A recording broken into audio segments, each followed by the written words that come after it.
Now, the Hunt Palmer Show. A magic beyond anything you could ever imagine. You are now listening to the Hunt Palmer Show. Brought to you by Sagrera Farms on 104.5 ESPN Baton Rouge. Locking down the middle of the day. You really think that's the best idea? Live from the Raising Cane studio. This is Hunt Palmer. It's quite a piece of work.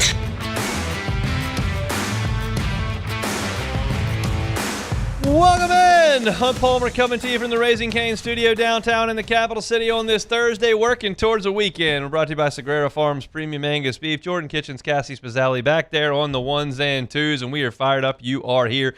Luke Johnson here in 15 minutes. Saints have wrapped up the media portion of optional organized team activities, and so we'll talk to Luke about what he saw during that. Next up is mandatory minicamp, and we'll get a little bit of preview of that from Luke as well coming up. Jay Johnson sat down with Michael Cauble of WBRZ Channel 2. It was a great conversation. I highly recommend you check that out on YouTube on the WBRZ Sports page. It's about 25 minutes or so, pretty easily digestible, and they hit on a lot of topics. We'll discuss a little bit of that coming up at 1:30. College World Series cranks up tomorrow. It's Media Day at Charles Schwab Field. I always get caught between TD Ameritrade and Charles Schwab because it has been both. Charles Schwab Field, Media Day going on today, so we'll have a thought on that in the second hour. And plenty to do over the next couple of hours, so lock us in. Let's crank it up the way we do every day. Welcome to the big league. It's time for Hunt's Opening Drive. Presented by Fabry Chevrolet GMC in St. Francisville. Sometimes summer content just shows up and you don't even know what's coming. I had no idea yesterday the SEC was going to fire off a press release at like 6 o'clock p.m. with some football game time windows, but they did. We threw them up at LouisianaSports.net, and I want to talk about a little bit of them because we've got an idea of when LSU is playing quite a few of their games now. Of course, there are some that are going to be flexed. A lot of the big-time matchups are going to be flexed, but we now know kickoff times for a number of LSU's games. So I'll give you the ones that we know for sure. LSU is going to play Clemson at 6:30 p.m. on ABC in Tiger Stadium to open the season. We already had that information. Week 2, Louisiana Tech will be here, SEC Network Plus. That will also be a 6:30 kickoff. We already knew that one. Week 3, ABC's not missing that one. That's in Oxford, Mississippi. LSU and Ole Miss. Lane Kiffin headed back to Oxford. That's going to be the 6:30 ABC game as well. That's the primetime game. That's what they want LSU Clemson. They want LSU Ole Miss in that window. Now, you are flexing LSU and Texas A&M, which is after Ole Miss. That's in Tiger Stadium. That's probably going to be a night game. But if LSU were to stumble out of the blocks and lose to Clemson and Ole Miss, maybe they would flex that to a different time slot. But at this point, LSU and A&M are flexed. LSU and McNeese. After that game, 6:45, streaming on SEC Network Plus. No big deal there as we get into October. We found out kickoff between LSU and Kentucky in Lexington on October the 10th will be an evening or / night kickoff between 5 and 7 Central Time in Lexington. The following week, Mississippi State is back in Tiger Stadium for the first time since 2022. You realize it's 2026. Mississippi State has not been here since 2022. And that game will kick off at either 11 o'clock or noon in Tiger Stadium, so an early kickoff at home, which is rare for LSU. The following week, LSU will head to the Plains of Auburn. Tigers haven't been to Auburn in a minute either, and LSU and Auburn will play in the morning game. That'll be right after game day at 11 o'clock on either ABC or ESPN. They have flexed the 3 big games in November, Alabama and Texas in Tiger Stadium and at Tennessee. Those games are all flexed. Never know when they're going to play those, but I would imagine LSU, Alabama, and LSU, Texas in Tiger Stadium, pretty good chance to be night games. And then the final game of the regular season is in November on the 28th, LSU and Arkansas from up in Fayetteville. That game will be at either 11 o'clock or noon up in Arkansas. So the games we found out yesterday were road games against Kentucky, Auburn, and Arkansas, as well as the home game against Mississippi State. And 3 of the 4 that we found out yesterday are early kickoffs. Now, I'll give you my thoughts on that. LSU playing Mississippi State at 11 o'clock or noon, I don't like that for y'all. There's a real chance on October the 17th at 11 o'clock or noon, we've got phenomenal weather in Baton Rouge. That's, you never know, but there's a chance we got really good weather. And it's great for me because I'm on the air at 9 a.m. or 10 a.m., and I can go and eat dinner with my family at 5:45, 6 o'clock when I get done with all of my work responsibilities. But I don't want to compromise those for y'all. I know that y'all cherish those 5, 6, 7, 8 home games, whatever it is in that given year, and you want as many night games as possible. You're not going to get one with Mississippi State. My strong inclination is you're going to get night games for Clemson. You're going to get a night game for Louisiana Tech. I know you've got night for Clemson, Louisiana Tech, and McNeese. I think you'll get one for Texas A&M. I think you'll get one for Alabama, and I think you'll get one for Texas. I think you'll have 6 night games next year, but you will have Mississippi State in the early window. I'll tell you this. I kind of like playing Auburn at 11 o'clock in the morning on the Plains. I kind of like it. You're getting an Auburn team there in late October. You got a lot of turnover on that Auburn staff. You got a lot of turnover on that Auburn roster. That stadium, though, y'all realize this. I mean, I think you're watching enough Auburn football over the last few years. They haven't been good. The whole Freeze era, they were bad. But they don't care.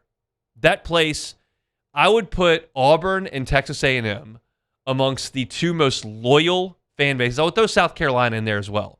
They show up no matter what. And they're going to be there. So I would rather play Auburn at 11 o'clock in the morning than 7 o'clock at night. And I told y'all back on, I think it was Monday, when we were talking about the power rankings that ESPN had and how LSU's road games were actually significantly against the bottom of the conference as ESPN projects it. And those are the games you're going to have to take care of business in. You can't go to Kentucky and lose. You don't need to go to Auburn and lose. You got to go to Fayetteville and win. You got to win these road games on your schedule. And to have one at 11 o'clock in the morning, I think is a good thing. And then with Arkansas, that's a game that's going to be played on November the 28th. At 11 o'clock in the morning or noon, you've at least got the sunlight up there. And look, I'm not trying to be hyperbolic. I've seen LSU teams go up there in really cold weather and struggle. I mean, I'm looking at the Leonard Fournette team in 2015. They went up there in Brett Bielema's first ever SEC win, and it was like 27 degrees, and LSU just didn't even score. It was just it was awful. And LSU wasn't very good up there. In the game, Harold Perkins wrecked on his own.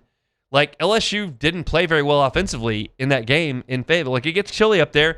I'll take that game at noon as well, as opposed to playing that game at 7 o'clock at night when the sun's already gone down and it's really cold in Fayetteville. It still might be cold at noon or at 11 o'clock in the morning. But I'll take some sunlight as LSU's playing in that game. Plus, you may have a compromised crowd there. It's hunting season. It's Arkansas. They're probably not going to have a great season. It's at the end of the year. Maybe you get a break there. So those are the early kickoffs. And I think for LSU, they're pretty favorable. You should be able to handle Mississippi State no matter what time you play at home. And I'd rather play Auburn and Arkansas at 11 o'clock in the morning or noon than I would at 7 o'clock for a couple of different reasons, but I kind of feel that way. Now, Kentucky, you're playing at night. That's a game that you're going to see in Lexington at night. And that's an interesting pull by the SEC to put that game at night. Now, I would imagine that's not going to be a game that's on ABC or maybe ESPN. That game screams SEC Network to me. But there's a lot of people that feel pretty good about the hire that Kentucky has made. They think that they're going to be a little bit more exciting.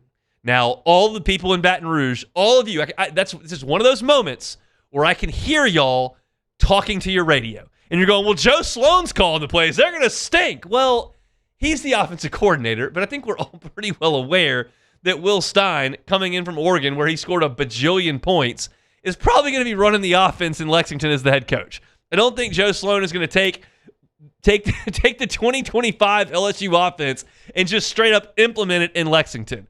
That would be nice from a production standpoint because it wasn't very good. But Joe Sloan's there to coach quarterbacks like he did when Mike Denbrock was here, and not to be the czar of the offense. So I don't necessarily see it exactly the way that you do. I understand where you're coming from. LSU's offense was not very good last year. They couldn't run the ball worth the crap the last 2 years. I get it. But I don't think Joe Sloan is going to be in complete control up there. I think Will Stein is going to be doing a lot of button pushing there. So it's not earth-shattering news that we got yesterday. I don't think it's season-defining news that we got yesterday, but it is interesting. And look, I'm just going to give you my perspective on it. When they go away from home, when they're on the road, and they play at 11 o'clock or noon, I like it. I like it for 2 reasons. 1, the crowd's not as good. 2, the work schedule.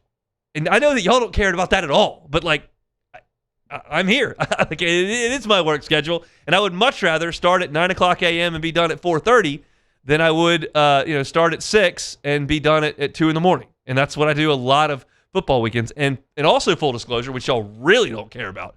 My wife and I are going on a trip in the fall for the bye week, and we're taking a long flight to Europe. And it's the day after the Auburn game. So the fact that the Auburn game is at 11 o'clock in the morning and I can come home and pack and get in bed as opposed to I'm not exaggerating. I oftentimes go to bed at 2:15, 2:30 in the morning in football season. That would stink to go to bed at 2:15 in the morning, then wake up and go to the airport and fly to Europe. So I realize that's some first world problems we're talking about here, but just that's something I'm looking forward to. So the game times have been announced. Again, I believe these flex games, A&M, Alabama, Texas, Tennessee, these games I think are going to be at night. It would be surprising to me if they were not, but we don't have that information yet. But it's very clear that the Southeastern Conference and ESPN got together, looked at the schedule, and wanted to tread carefully on games that they feel like could be blockbusters. And let's be candid, LSU, Mississippi State, LSU, Kentucky, LSU, Arkansas, probably not going to be blockbusters. So they were comfortable slotting those in.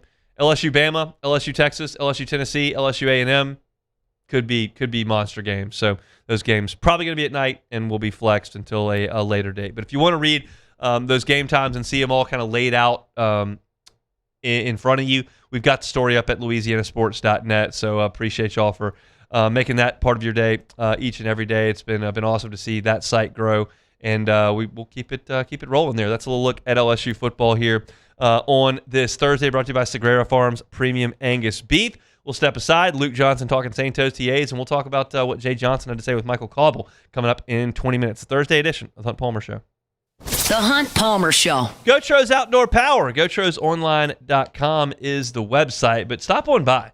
They've got amazing deals going on in the month of June on their Raptor series. And if you're thinking, well, how much do they actually have in stock in terms of Raptors? Well, I'll tell you, it's the largest inventory in the state, so we can start with that. They've been the Hustler Dealer of the Year 2 of the last 3 years right here in South Louisiana. You can find them on Airline Highway in Baton Rouge. You can certainly find them over in Gonzales. And if you stop on by in the month of June, you can get some unbelievable savings. Now, the best is kind of yet to come. The best is coming up Father's Day week, which is a week from now. But right now, $200 off their Raptor series, $500 off their Fast Track series, and then $1,500 off Hustler commercial mowers as well. June 15th through the 20th, you can get those discounted prices as well as no sales tax on the in-stock units. So go by and see them, Airline Highway in Baton Rouge, in Gonzales. You can check them out online at GoTrosOnline.com. That's GoTros Outdoor Power.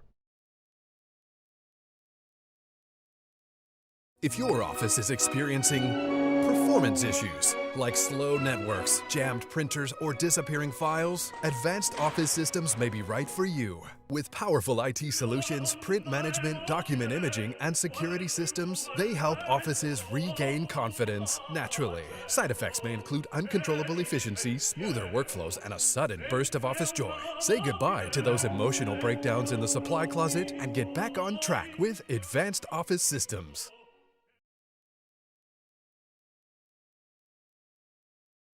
After a decade of working in private duty nursing, I know how hard it can be to find compassionate care for the ones that you love the most. So I started Decision Critical, a premier concierge nursing agency, so we can take care of you wherever you are. Our highly skilled nurses provide exceptional care from the comfort of your own home, with personalized packages for short-term, long-term, or even around-the-clock care. Visit us at decisioncriticalbr.com and give us a call today to get started.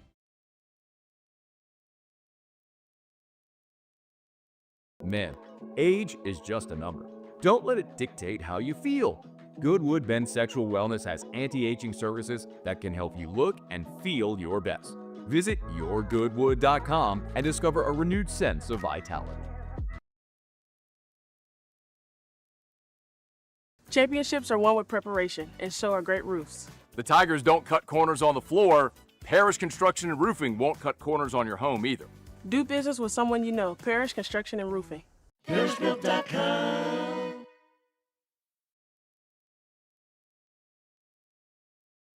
Simone ate the best gumbo of her life, rolled some dice, and enjoyed a relaxing massage. She did not, however, Find time to lay by the pool? Well, Simone, there's always next time. Lake Charles, there's a lot to pack in.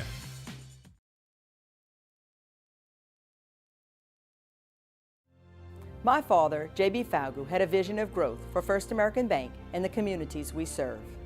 The bank's foundation was built on his legacy of compassion, loyalty, and dedication. Through his years of leadership, First American has prospered to heights even J.B. could not have imagined. I know my father would be extremely proud of the customer service and financial stability that First American provides to Southeast Louisiana. We continue to thrive because of the legacy of J.B. Falgu.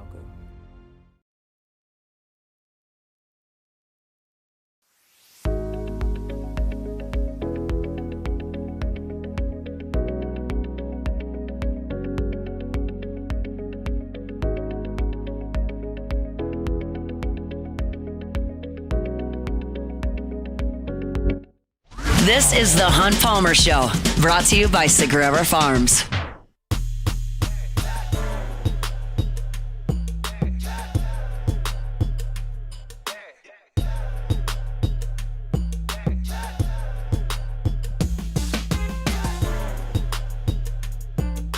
Thursday show is brought to you by Sagrera Farms Premium Angus Beef. Chugging along here, working towards the weekend. Let's talk some Saints. Luke Johnson covers the black and gold for NOLA.com and The Advocate with us on Thursdays. Joins us on the Jim's Firearms Hotline. Luke, how are you? Doing great, buddy. Thanks for having me on. It's our pleasure.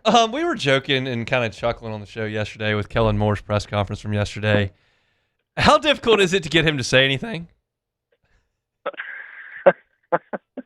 Well, I mean, like, next to impossible, right? unless you're like this, just like football play calling junkie who's gonna like get really into detail on stuff and kind of light a spark in his like football brain. Basically everything is awesome. Everybody's doing great. We love having everybody around. And that's about what you're going to get out of him. I will say though, to Kellen's credit, he is A, very pleasant to deal with, and B, like he's not going to like hide stuff. So like if somebody's dealing with an injury, he's not going to like saying it, but he's going to be like, yeah, he's got a hamstring or whatever the case is. So I am at least grateful for that side of things, but like I will not be quoting Kellen Moore extensively when I'm working on any really good human interest features. I'll tell you that right now. No question about that. I'm curious, as when you look at this roster, do you feel like they're about done? Do you feel like there's something they need to do? We're now reaching the point where we're getting closer to reporting for actual training camp, and the roster acquisition portion of the summer is in the rearview mirror. Like, what do you think? I feel like the offense is in really good shape. I like their depth on the offensive line, which is like something that every team struggles with, but I think the Saints have good options pretty much everywhere, maybe with the exception of backup center. But I feel good about it. I like their pass-catching core. I like the fact they have 3 tight ends who are going to see the field. I like their running back room as it's currently constructed, and same thing with quarterback room. I think the only thing to me, like, I think they could still use Cam Jordan back on this team, and I think they still need some to figure out what their depth is at the star position. I'm cool with them experimenting with Jonas Sanker there.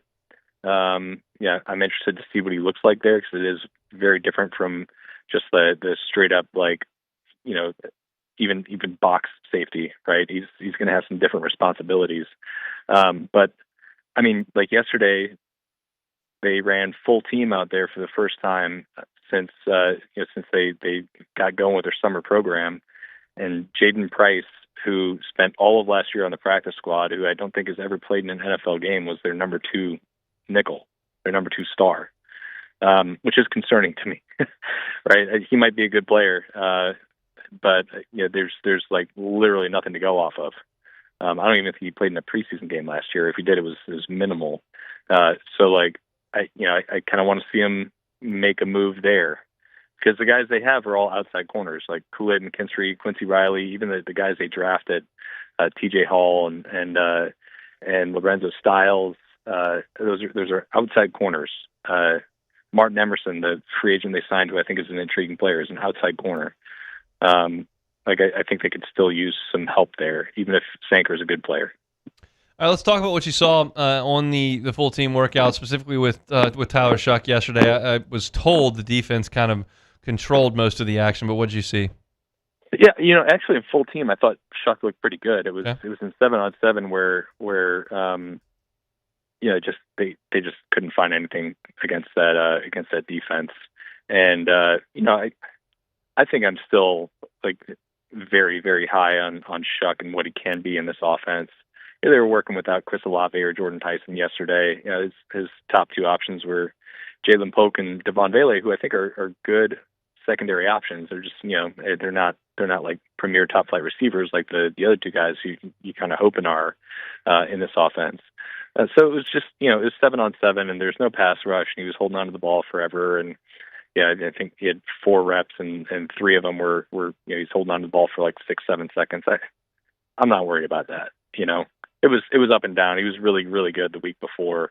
And I do think though that interestingly enough, the Saints did next to nothing on the defensive side of the ball this year outside of drafting Christian Miller, who we haven't seen yet, and signing Caden Ellis to replace Demario Davis, who left in free agency. Other than that, it's pretty much the same unit. Yeah. And I think they've looked pretty good so far. They looked pretty good last year, especially toward the end of the season. So I don't know. I was a little worried about that coming into this summer because again they did almost nothing. But that side of the ball is still looking, I think, pretty decent. We talked about this a little bit last week, but just to reiterate, can you compare Shuck's rookie minicamp and then OTAs last year to what you saw the last 2 weeks?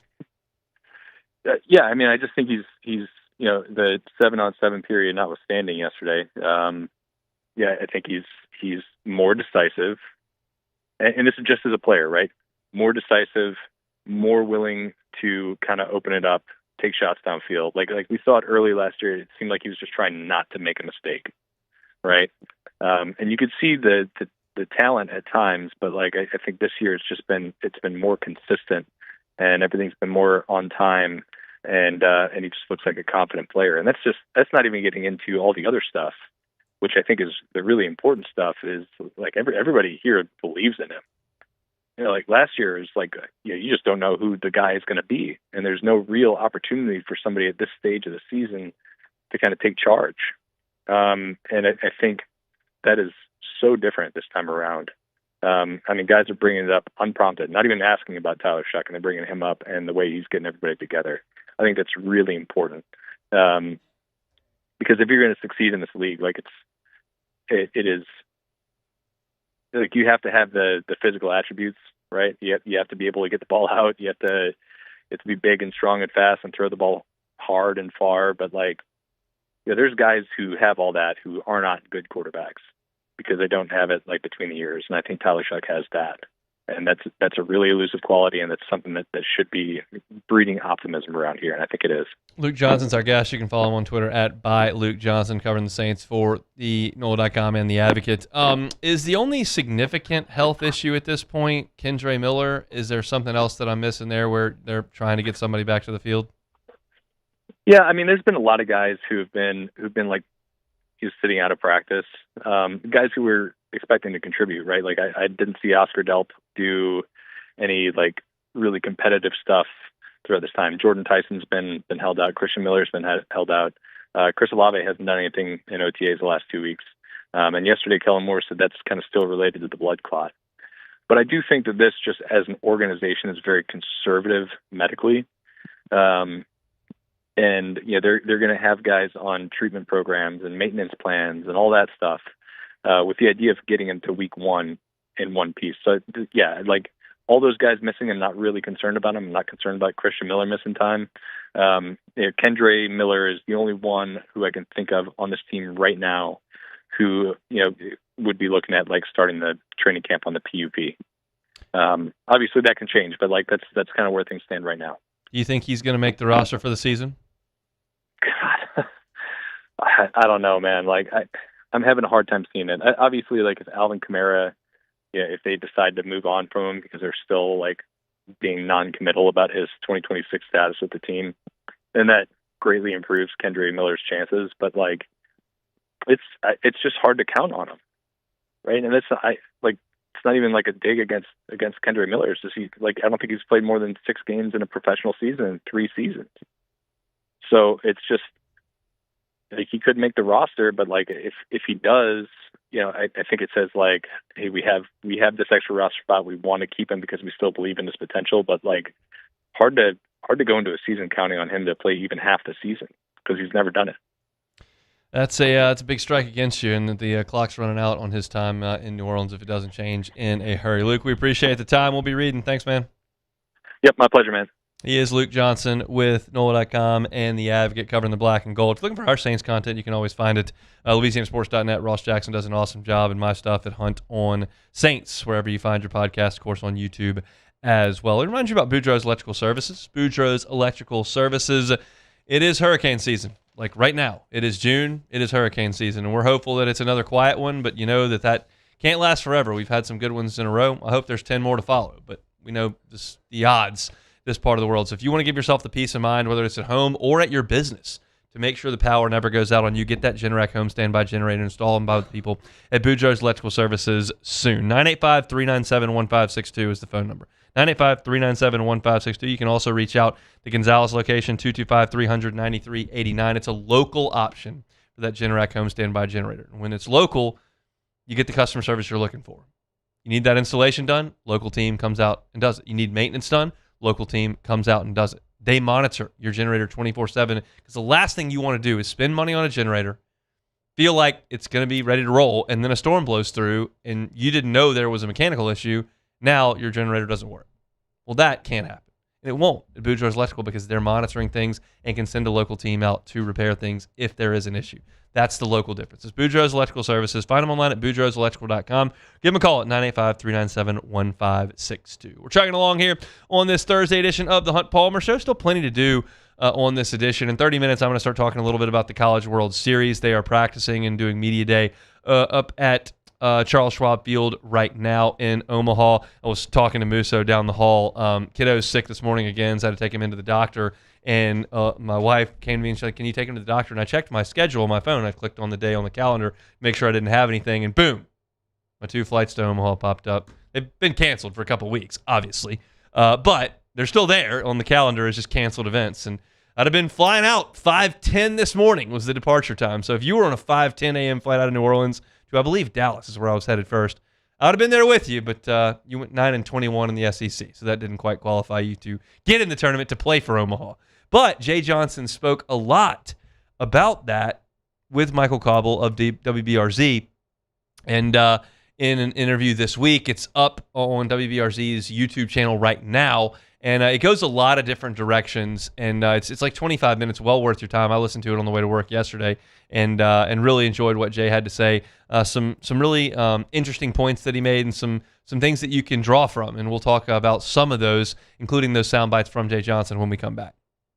The Hunt Palmer Show. Swing Easy Golf Club in Baton Rouge. SwingEasyGCBR.com is the website. But go by and see him. Segan at Perkins at Swing Easy Golf Club here in Baton Rouge. You know, we were out there on Monday for that competition to qualify one of our listeners to be in their summer league.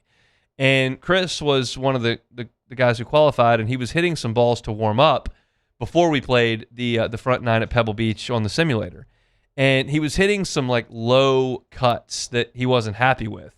And he wasn't sure why the ball wasn't exploding off the club face. And I showed him right there on the screen, right in front of his face, that the ball was coming off the heel of the club face. It's right there at the impact zone. And he's like, oh, stood a little bit further away from the golf ball, started striking it pure. It's that kind of feedback you can get working on your game with the technology at Swing Easy Golf Club. Of course, you can see your carry distance, you can see the trajectory of the ball, you can see the club head speed, you can see the ball speed as well. But that club face at impact is always really telling, especially for those of us that aren't scratch players or professional golfers. Sometimes we're missing on the same spot on the club, not sure why the ball's not carrying far enough. That's the kind of feedback you can get at Swing Easy Golf Club. So go work on your game there. It's on Segan at Perkins or online at swingeasygcbr.com. It's Swing Easy Golf Club in Baton Rouge.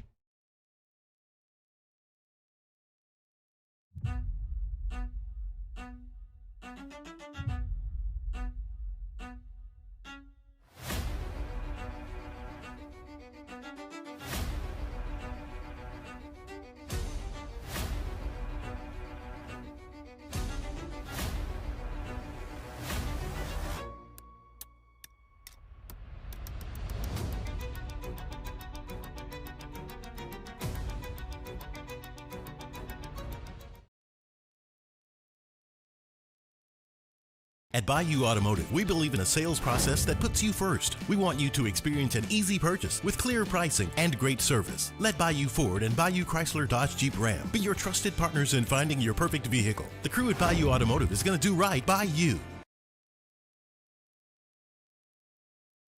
Box combo for George. I see you, Luis. Food's on the way. Please don't. Hey, you know you can use your hands, right? Got those box combos for you. Raising Cane's chicken fingers. One love.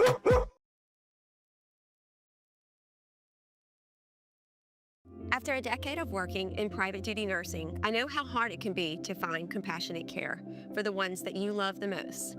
So I started Decision Critical, a premier concierge nursing agency, so we can take care of you wherever you are. Our highly skilled nurses provide exceptional care from the comfort of your own home with personalized packages for short-term, long-term, or even around-the-clock care. Visit us at decisioncriticalbr.com and give us a call today to get started. The experts at Hood Dental Care want you smiling bigger and healthier than ever. New patients can get a healthy gums cleaning for just $89, plus a free exam and full mouth x-rays. A $376 value. With over 3,000 five-star Google reviews, 5 local locations, and easy online scheduling with same-day care. Hood Dental makes it simple to get started. And we always have other great giveaways for new patients. Check out hooddentalcare.com and schedule your appointment today.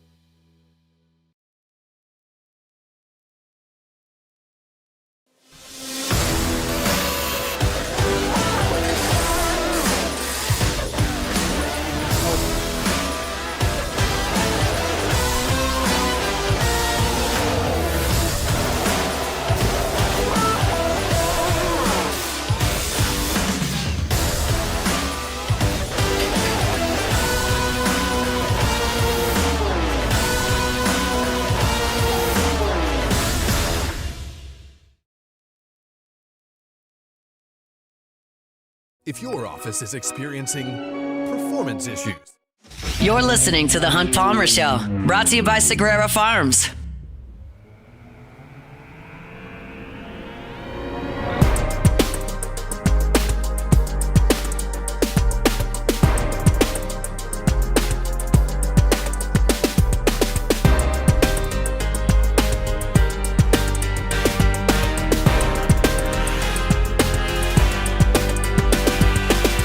Shout out Sean Sagrera and the folks over at Sagrera Farms. I talked to Sean earlier today. He had some incredible news to share from the farm there at Sagrera Farms. I tell you all about the intramuscular fat score just about every week. That's how you judge what quality beef is.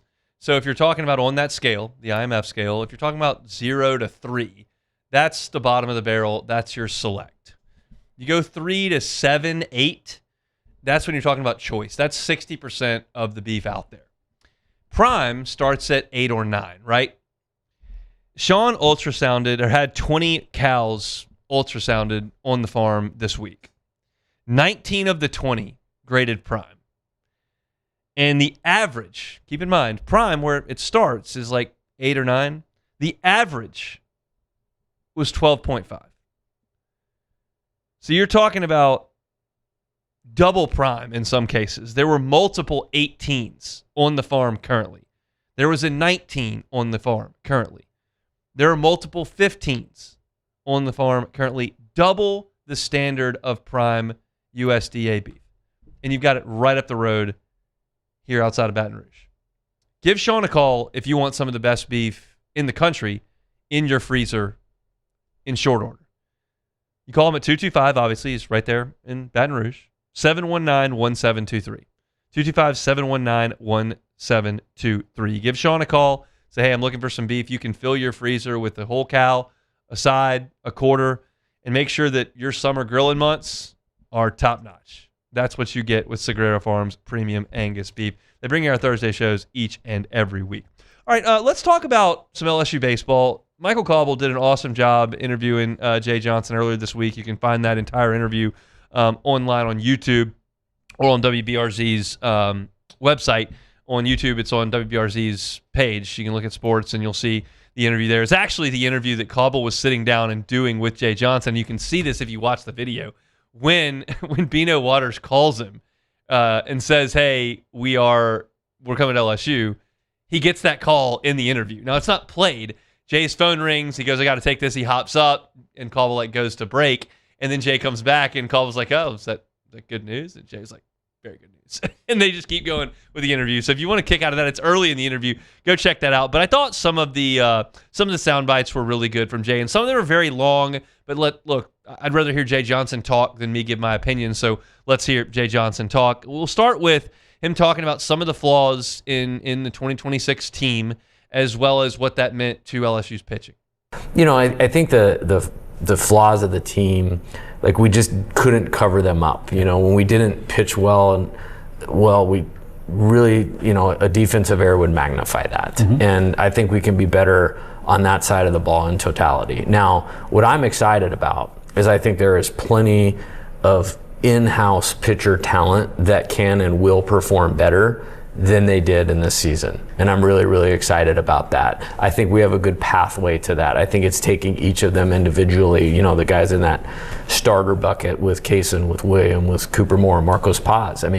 Huge benefit getting him 4 SEC starts as a freshman. I don't know that that's happened anywhere at any school since I've been the coach here. Drew Beam, Tennessee is the only guy I can think of that started significant games as a freshman. I think there's some real positives, and all of those guys are going to be better in the 2027 season than they were in the 2026. My job and goal is to support that group better with the type of defense that we played in 2025, which was the best defense in school history. Yeah. I think a lot of that is talent, and then maybe some adjustments in terms of how we develop the infielders, but I felt really good about what we've done over the past 3 years. There's a lot to chew on there. Yes, they've got to play much better defense, and Jay Johnson's doing that in the transfer portal. You go get Dawson Park, who is a good defender.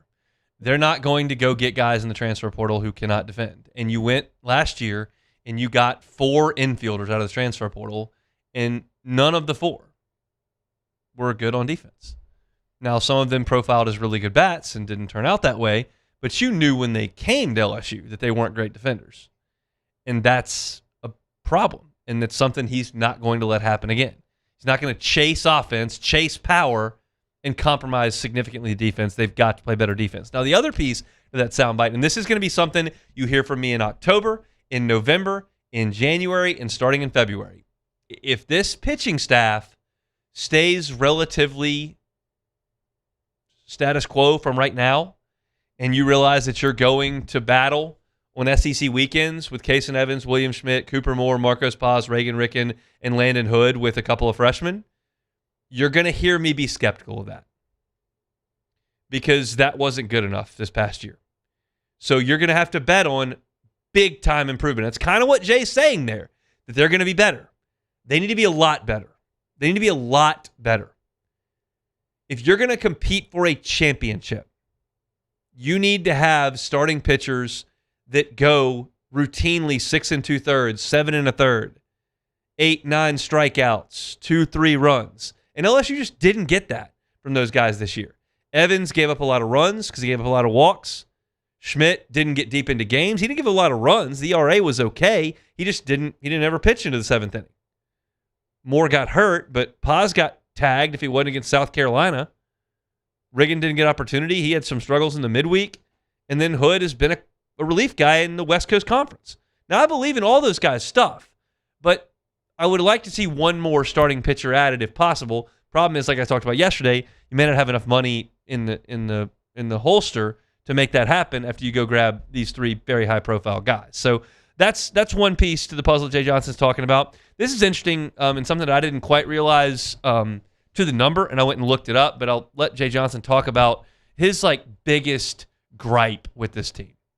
There's a lot of a groundswell of things that went the opposite way that you want them to go. Mm-hmm. I think it's our job to cover up our team when those things come at you and come at us. And, the one that really digs at me is performance in close games. Like, we had an unbelievable record in 1- and 2-run games for 4 years, and it was the opposite of that this year. And those usually come down to fundamentals, and those usually come down to execution. And, everything we build, on a day-to-day basis is about getting to that quality execution that's going to make the difference in those close games against the best teams in the country, that creates the opportunity to take advantage of. And we didn't get to that this year.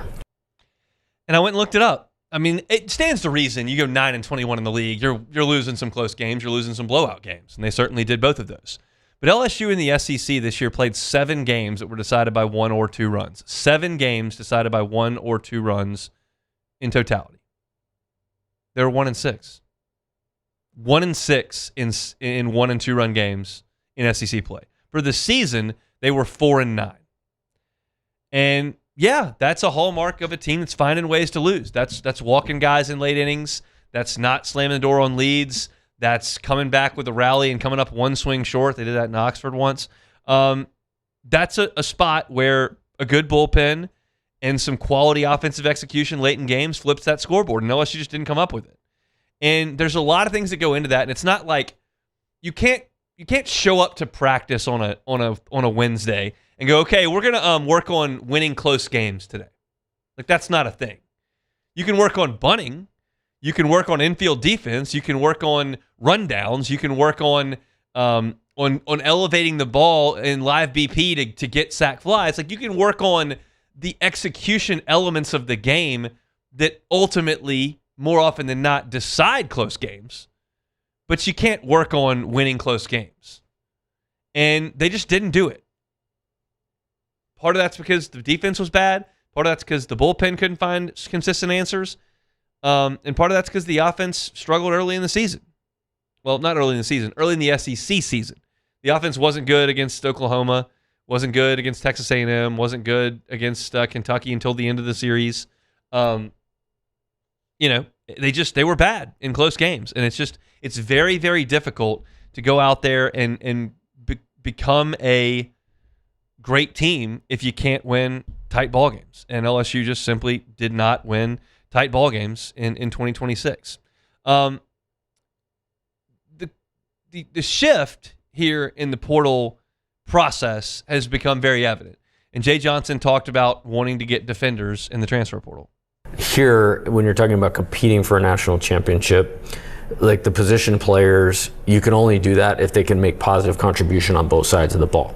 And I think that's where we really nailed the 25 team. And I think the 23 team was much better defensively than maybe it had gotten credit for, from behind the plate, in the infield and in the outfield, how the pitchers fielded their position. So we're really looking for, moving forward, making sure that players can contribute on both sides of the ball.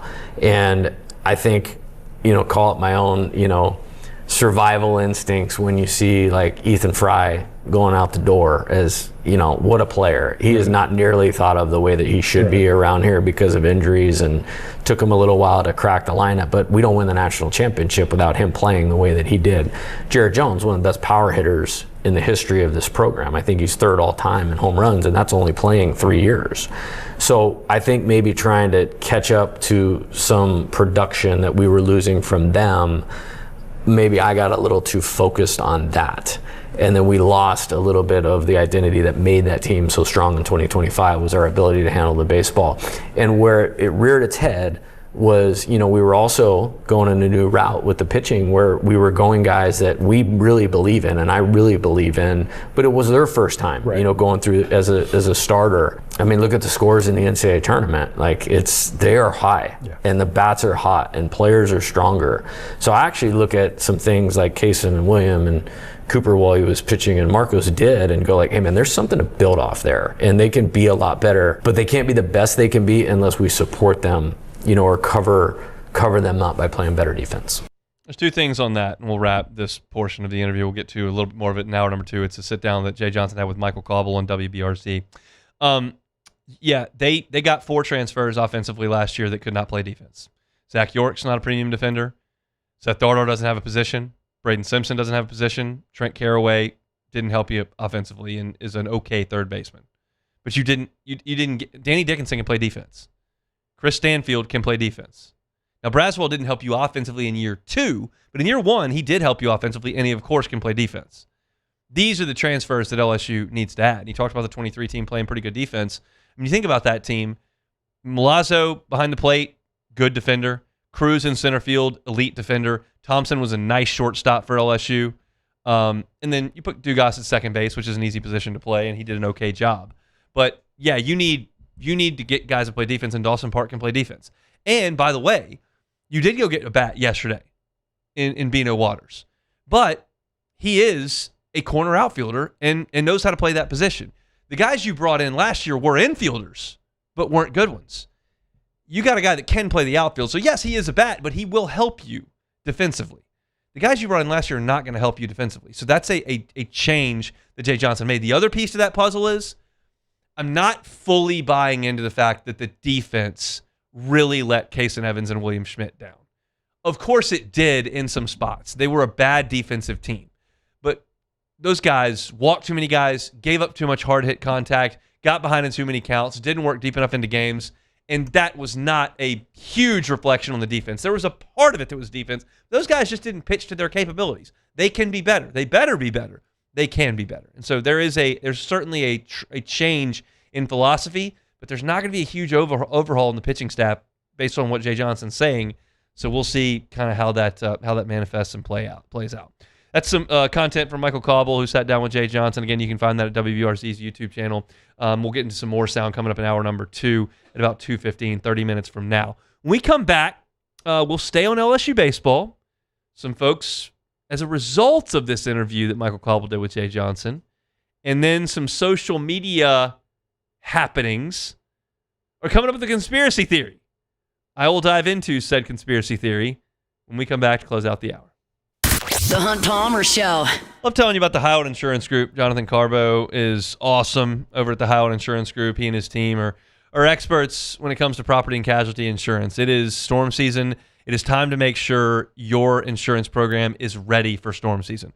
Because I promise you this, if you have a policy that is not prepared for storm season, that is just the bargain basement deal that you could find at premium time.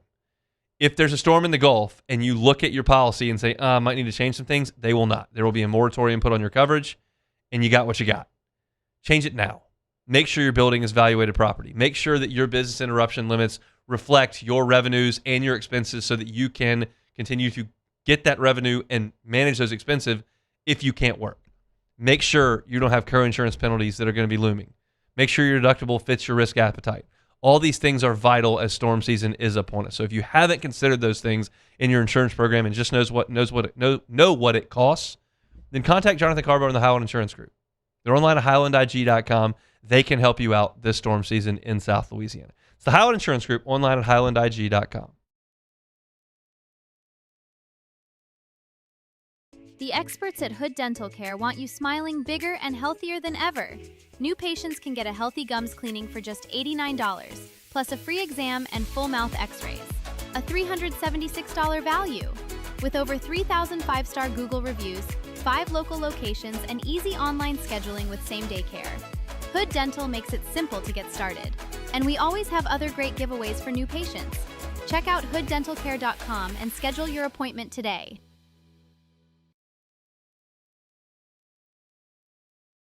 At Bayou Automotive, we believe in a sales process that puts you first. We want you to experience an easy purchase with clear pricing and great service. Let Bayou Ford and Bayou Chrysler Dodge Jeep Ram be your trusted partners in finding your perfect vehicle. The crew at Bayou Automotive is going to do right by you.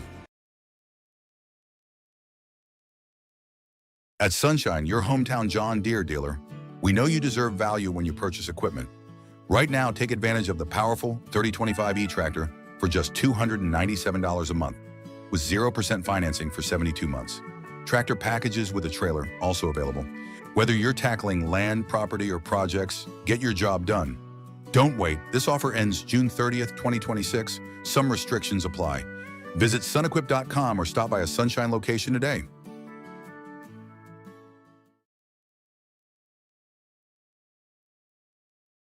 At Ochsner, we know healing is a team sport.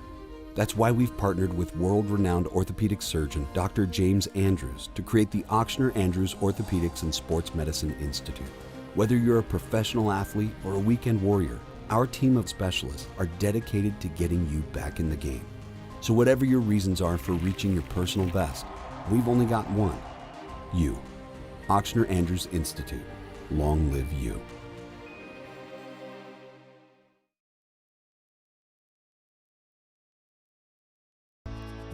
I've been in banking for over 35 years. I usually start about 7:30 in the morning, and I usually leave somewhere around 5, or if customers need me to meet them at their house or their business places, I don't mind going after hours. I have done churches, subdivisions, retail centers, hospitals, and nursing homes. And that's why we chose to live in this community, because of the values First American Bank has, that I can serve my community and my customers.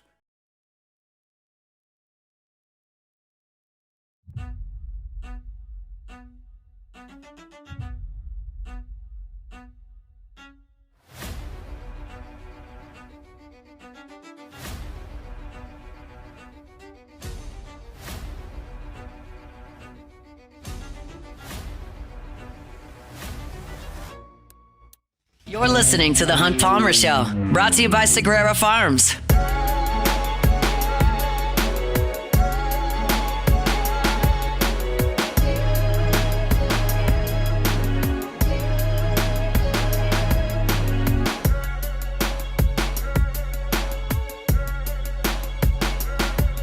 Fabry Chevrolet GMC brings you Hunt Palmer Show each and every day. FabryChevrolet.com is the website. That's FabryChevrolet.com. The entire inventory is online right there at FabryChevrolet.com. So you can search whatever you're looking for, make and model. You can sort that way. You can sort by price. You can sort by mileage.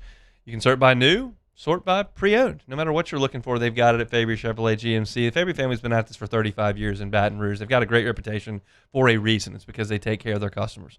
So if you're looking for a wonderful buying experience, service after the sale, and a great deal, Fabry Chevrolet GMC is where you need to be. Take that short drive up Highway 61 in St. Francisville and go say hey. You'll get a great customer experience, as I mentioned, and you'll get a great new ride. If you're looking for that new road trip that's going to be coming up here in the next couple of weeks, need a new ride for that, Fabry Chevrolet GMC is happy to help you. Check out that inventory online at FabryChevrolet.com. We've been playing the quotes from Michael Quabble's Sit Down with Jay Johnson, and we'll do a little bit more of that coming up in 20 minutes. But one of the moments in that interview, Quabble says, we know Stephen Milam is not going to come back, so you've got to get a shortstop, and you got Dawson Park, you need more infielders. And when he says that, the internet has jumped on Jay Johnson's expression when Quabble says it. I will be honest with you. I'm here to be honest. I'm always honest with you. I didn't notice some sort of facial expression that really caught my eye. I went back and watched it twice. He nodded at one point, saying like, yeah, he's not coming back. So I don't know that I'm like way in on this internet conspiracy theory, but there are some that think Jay Johnson made a face like, you sure about that? And then to add to that, Stephen Milam took that screenshot of Jay Johnson's face making that expression and made it his Instagram profile picture. So the internet sleuths are out in full force for this conspiracy theory that, hey, Quabble said Milam's not coming back. Jay Johnson raised his eyebrow. Stephen Milam took the time to go screenshot the eyebrow raise, made it his Instagram profile picture. Milam's back, I'm telling you. And I'm sitting here going, okay, I appreciate the effort by Stephen Milam. And let me tell you, I would love to have the guy back. Because you could have, he hit right at 300 again this year, just as he did last year, and just as he did basically the year before.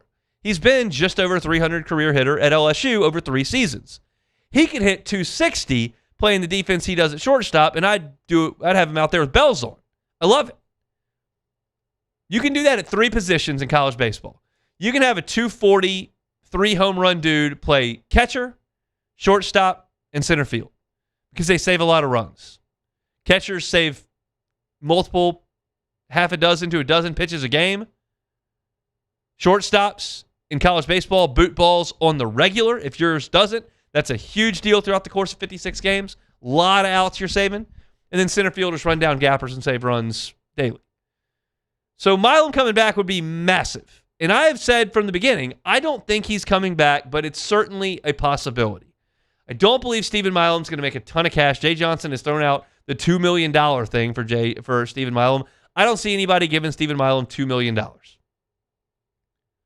I think he has to decide if he wants to play another year of LSU baseball, make some NIL cash, and sign for 6 figures less next year in Major League terms, a year later in his clock, or if he wants to just go start his journey. And I don't know the answer to that, but I will tell you that I think the door is open for a return. I just would not bet on it. It's open. I just would not bet on it. It would be huge for LSU. You could play Milam and Park in the middle infield, and I don't know if you can move Dawson Park over to second base. Who knows what that conversation was like, but it would be huge for this LSU baseball team. We'll talk College World Series coming up in 5 minutes. Sports Center next on the Hunt Palmer Show. The Hunt Palmer Show. Speaking of baseball, we've talked a lot about it. Marucci, right in the middle of all of it. Step into the heart of the game, and that's Marucci, the official bat of Major League Baseball. They offer tours at the facility. You can see where the official bat of Major League Baseball is made. They make 1,200 of them every single day. You're looking to get the kiddos out of the house, got a youth baseball team that just finished up its season, or a youth softball team that just finished up its season. You want to treat them, young boys, young girls, to a cool afternoon, learning about the official bat of Major League Baseball, seeing how those bats are made and shipped off to the best players in the world. Book a tour, maruccisports.com/campus-tours. You can do it. And every single tour that you book at Marucci comes with a discount in the Hitter's House and the Campus Tour store. It's a great spot to get on by, learn the story of Marucci, how they went from a backyard shed to the official bat of Major League Baseball, and see where they make all those bats. This is all courtesy of our friends over at Marucci.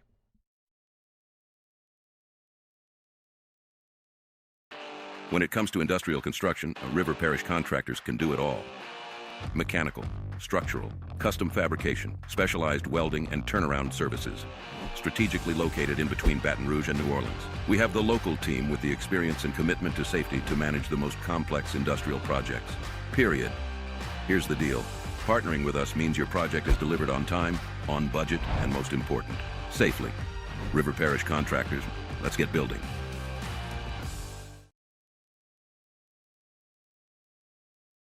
Simone ate the best gumbo of her life, rolled some dice, and enjoyed a relaxing massage. She did not, however, find time to lay by the pool. Well, Simone, there's always next time. Lake Charles, there's a lot to pack in.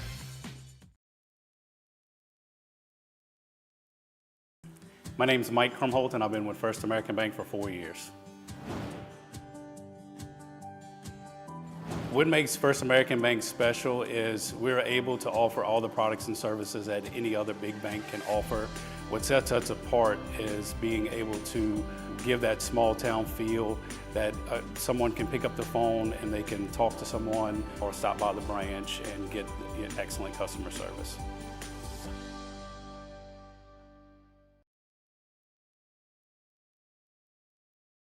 At Bayou Automotive, we believe in a sales process that puts you first. We want you to experience an easy purchase with clear pricing and great service. Let Bayou Ford and Bayou Chrysler Dodge Jeep Ram be your trusted partners in finding your perfect vehicle. The crew at Bayou Automotive is going to do right by you.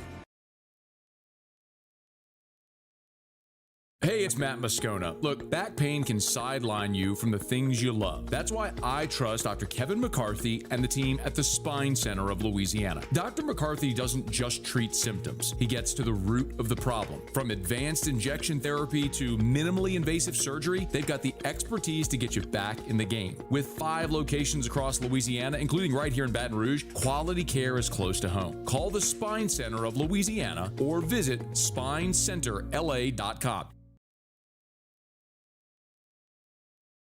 As a business owner, you're always focused on how you can improve the bottom line.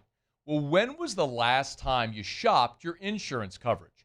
Insurance Network of Louisiana can help. If you're a business owner, let my friends at Insurance Network of Louisiana see if they can find you better coverage for less money. They always offer exceptional customer service and partner with only the best providers. So check them out online today at lainsurance.net. At Auctioner, we know healing is a team sport. That's why we've partnered with world-renowned orthopedic surgeon Dr. James Andrews to create the Ochsner Andrews Orthopedics and Sports Medicine Institute. Whether you're a professional athlete or a weekend warrior, our team of specialists are dedicated to getting you back in the game. This is SportsCenter. I'm Christine Lisi. The Hurricanes likely star Brandon Bussey and net in a pivotal Game 5 of the Stanley Cup Final tonight versus the Golden Knights, 8 Eastern on ABC. Bussey got the start in the Game 4 win, which tied that series 2-2. Spurs center Victor Wembanyama maintains his team remains resolute in the aftermath of their historical collapse in Game 4 of the NBA Finals when they blew a 29-point lead in a 1-point loss to the Knicks. San Antonio's down 3-1 heading into Game 5 Saturday night. ESPN NBA analyst Jay Williams. I think what we've seen from the Spurs are 1,000 self-inflicted wounds throughout the course of this series. And I think it's not only on the players, I think it's also on the coaching staff. They also had a timeout to give that one particular time as well, right? So very young team, 21, 22, 23 years old. Game 5 Saturday, 7:30 Eastern ESPN Radio, 8:30 Eastern ABC. Baseball, a month after undergoing an elbow procedure, Tigers ace and two-time Cy Young Award winner Tarek Skubal returns, starts Saturday against Cleveland. NFL Broncos signed coach Sean Payton to a new 5-year contract. Denver's gone 32-19 in his 3 seasons with 2 playoff appearances. Hey, it's Michelle Smallman, and coming up Friday, yes, the Spurs blew a 29-point lead. Yes, they're down 3-1, but I'll tell you why I still believe that the Spurs can win this series. It's on Sportsman, like 6 a.m. Eastern, right here on ESPN Radio, ESPN2, and ESPNU. Now, the Hunt Palmer Show. A magic beyond anything you could ever imagine. You are now listening to the Hunt Palmer Show, brought to you by Sagrera Farms on 104.5 ESPN Baton Rouge. Locking down the middle of the day. You really think that's the best idea? Live from the Raising Cane studio, this is Hunt Palmer. He's quite a piece of work.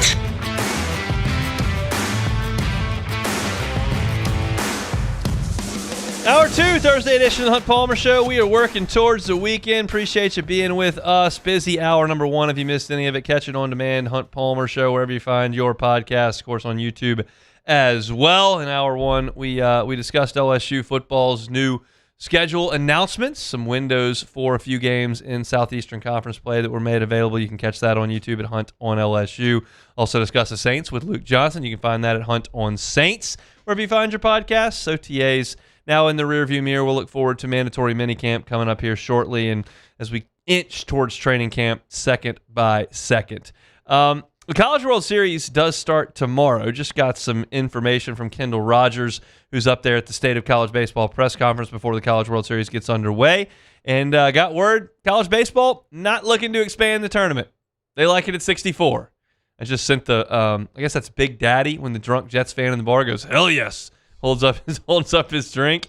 That's very niche. That's exactly right. That's how I feel about that. Thank you for just standing pat. Basketball's going nuts. They got to have 100 teams in the tournament. Football's going nuts. They got to have 100 teams in the tournament. Baseball's like, we're good with 64. Appreciate y'all.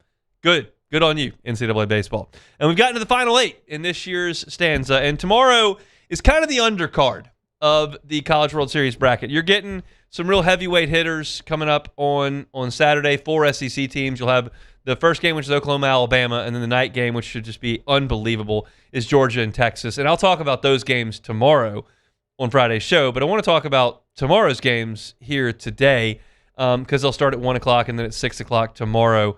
Troy and West Virginia, the first game. Ole Miss and North Carolina are the night game tomorrow. And I could give you a scouting breakdown of these teams, but I think y'all know this. LSU's got enough experience in that ballpark now. I can't help you unless I know what the wind's doing.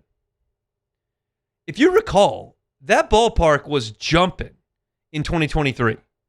Like LSU and Florida were launching balls out of that place in the title series. Big home runs in game 1. BT Riopelle with a huge swing. Cade Beloso with the extra inning shot. Dugas had homered previously in that game. Then on Sunday, in the game that Florida won, they scored 20 runs. Like Ty Evans hit the grand slam, but they were bashing homers everywhere. Caglione hit a couple. Langford went deep. Like home runs were flying. And then you get into game 3 on Monday, and right out of the chute, Wyatt Langford goes deep on Thatcher Hurd, and turns out LSU wasn't done either. Jobert goes deep, and like it was just there were so many balls flying out of the ballpark. Then you show up in 2025. I gave this as a trivia question this week at Court to Table on Tuesday. I'll give it to y'all. You're driving around right now. You may be listening on demand or whatever the case may be if you're by yourself. Answer this trivia question for me. Name all the players from LSU who hit a home run in the College World Series last year. Name them all. Give me every single one. I'll give you 4 seconds here to think about it. The answer is Jared Jones. That's it. He hit a couple, but he's the only guy that hit a home run. Jared Jones, by the way, is 6'5", 250 pounds. Okay? He's third all time in LSU with homers. He's got the most home runs of anyone in LSU history who only played 3 years. He's the only guy on the roster that hit a home run last year. Not Luis Hernandez, who hit a couple in regional play. He didn't. Didn't get any home runs from your middle infielders. Milam had been hot. Didn't get any home runs from Derek Curiel. Jake Brown didn't go deep. Josh Pearson, no. He had hit one in 23. You got nothing other than Jones, and you were there the whole time. Played 5 games. So the park can play 2 different ways. I don't subscribe to the theory that you can't hit home runs in Charles Schwab Field. I've seen a lot of home runs, just not last year. So these teams, like Troy, is a physical team. They pride themselves on throwing hard and hitting homers. Well, if the wind blows, you're out of luck on that. Now, West Virginia is a little bit more solid. They play a little bit more fundamentally. They hit more line drives. They may be more at home. And I think West Virginia is just better than Troy. But Ole Miss is the interesting case here. Because I told y'all last week before the Supers, and I'm telling you again right now, that is my pick. Now, I don't know what the wind's going to do. If the wind whips in and they can't hit long balls, that makes life tough. And what I'm assuming tomorrow, they will see DeCaro from North Carolina, who threw a shutout last week against USC in Chapel Hill. He was brilliant. 9 innings, shutout baseball. He's really good. He was a freshman when LSU was there in Chapel Hill 2 years ago in 2024. And so if DeCaro's pitching and the home run ball is gone, that hurts Ole Miss. Now, they'll throw Hunter Elliott out there, and he's going to be a savvy vet. Like last week was such a Hunter Elliott outing. Hunter Elliott from Ole Miss last week goes out there. He walked more than he struck out. He didn't get deep into the game. He wasn't mowing through guys. But when they put guys on, Auburn did, he got them out. And that's just what Hunter Elliott's done in the postseason for 4 years now. He was doing that in 2022. And he's going to be gutsy out there, but North Carolina's better than Ole Miss, especially with DeCaro on the mound.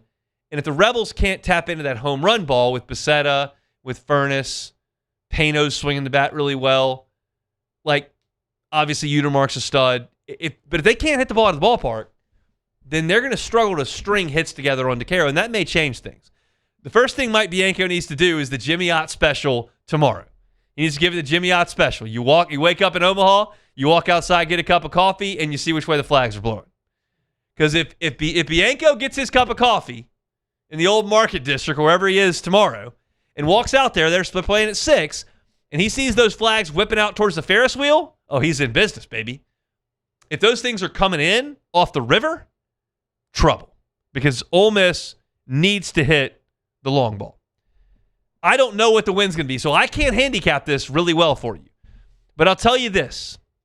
At 6 o'clock tomorrow night, Ole Miss and North Carolina are going to play. And they're going to throw 2 really good pitchers at them, and they've got rested bullpens that are ready to go, and Ole Miss is trying to get to Walker Hooks, and Carolina's got stallions back there in the bullpen.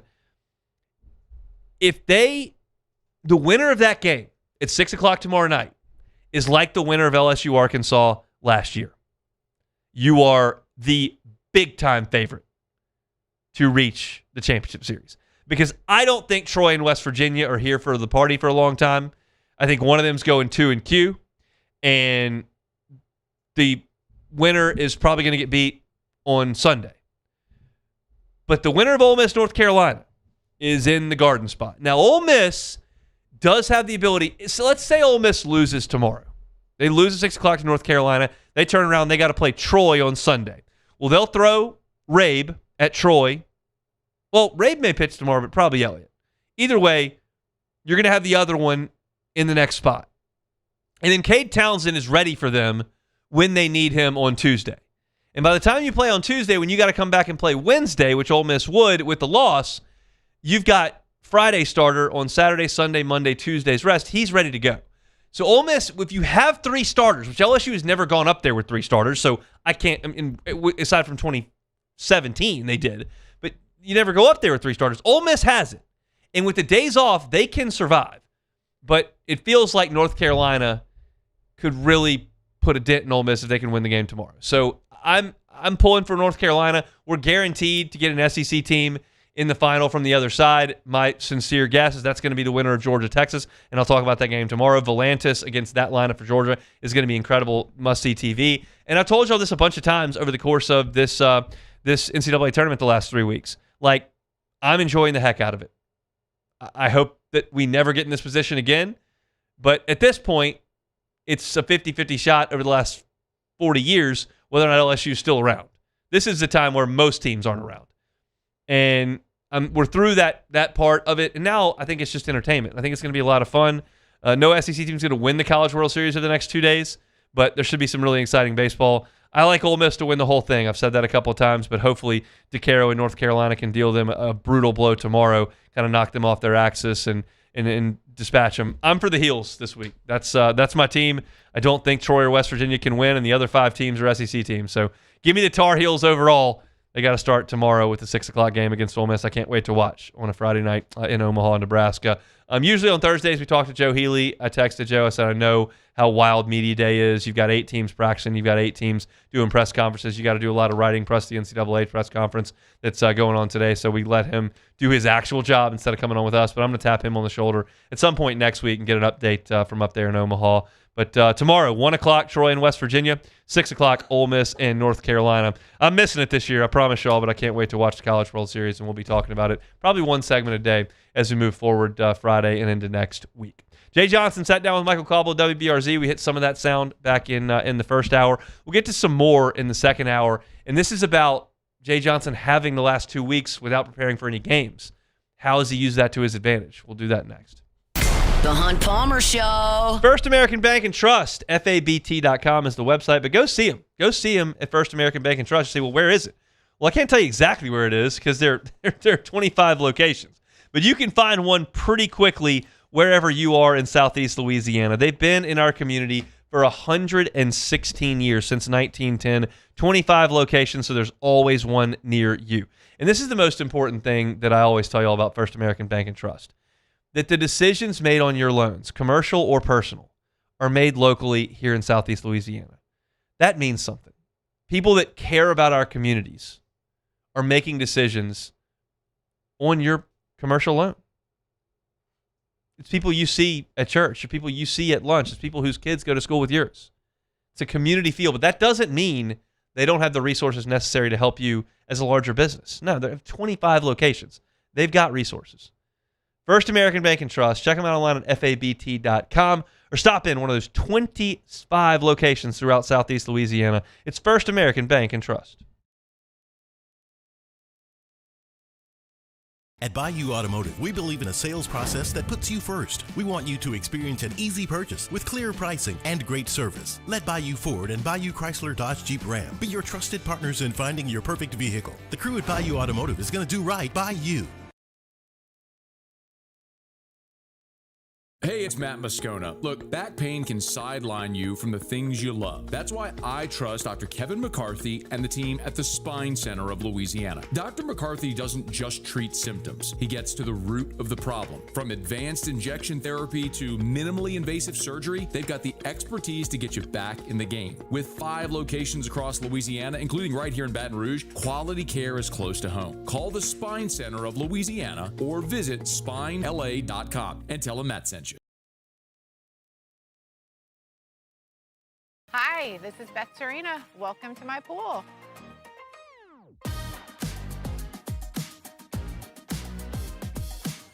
The first time I saw this beautiful pool, it exceeded every expectation that I had. They were able to get everything we wanted in this pool. It is a beautiful pool. We live out here, we eat out here, we watch TV out here. This is like our living room outside. We love this pool and everything about it. When we decided to build our pool, we called a great friend who is one of the best pool builders in the country in North Louisiana, and we said, who would you choose to build a pool in Baton Rouge?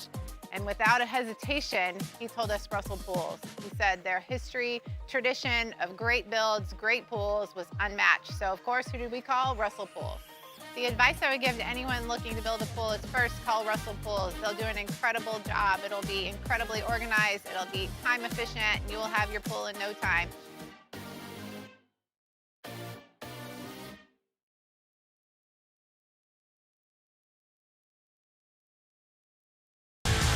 Eagle 98.1, the rock station. Home of the Woody Show in the morning. Scotty Mack with Rock at Work. Michelle Southern with Southern Rock. Home of LSU sports since 1998. And rock for Baton Rouge since 1985. Take us anywhere with the Eagle 98.1 app. To join our VIP fan club, text ROCK to 225-499-9898. Eagle 98.1, the rock station. I'm Gabrielle McLeod on behalf of the Louisiana Propane Dealers. I have spent hundreds of hours preparing for scholarship competitions. That preparation paid off when I won the Fitness and Talent Awards along with the title of Miss Louisiana. The Louisiana Propane Dealers are also pretty talented and want you to be prepared for when the power goes out. Visit LouisianaPropane.com to find out about propane generators and other safety tips. Louisiana Propane. You're listening to The Hunt Palmer Show, brought to you by Sagrera Farms.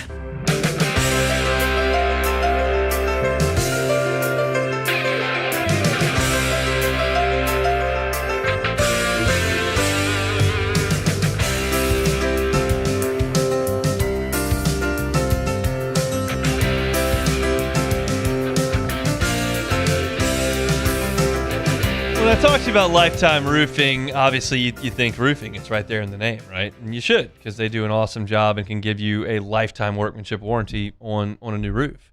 But it's not all they do at Lifetime Roofing. They also do professional installation of gutters, professional installation of siding, professional installation of windows. Anything on the exterior of your home that you'd like to freshen up, they can do it for you at Lifetime Roofing. And they got financing available, 0% up to 18 months. Even if you're doing a new roof and you have a deductible that you've got to meet, you can finance that as well at Lifetime Roofing. And as I mentioned, they can give you a lifetime workmanship warranty. They were so proud to announce that on January 1st of this year. And that warranty is backed up by Certainty, one of the oldest and most trusted names in building materials. You get that workmanship guaranteed through your warranty. You also get your materials guaranteed as well. It's Lifetime Roofing. You can check them out online at lifetimeroofingla.com. Lifetime Roofing online at lifetimeroofingla.com. Back in hour number one, we were playing some sound bites from Michael Cauble's sit down with Jay Johnson, and I'm only hitting on a couple of the high points of Cauble's sit down with Jay Johnson. If you want to hear the entire thing, you can do that over at WBRZ.com and of course on YouTube as well at WBRZ Sports page. It's about a 25-minute sit down, and there's some really good stuff in there from Jay Johnson. I wrote a little bit about it at LouisianaSports.net, and we've talked about it on the show in a previous segment. And we'll continue here.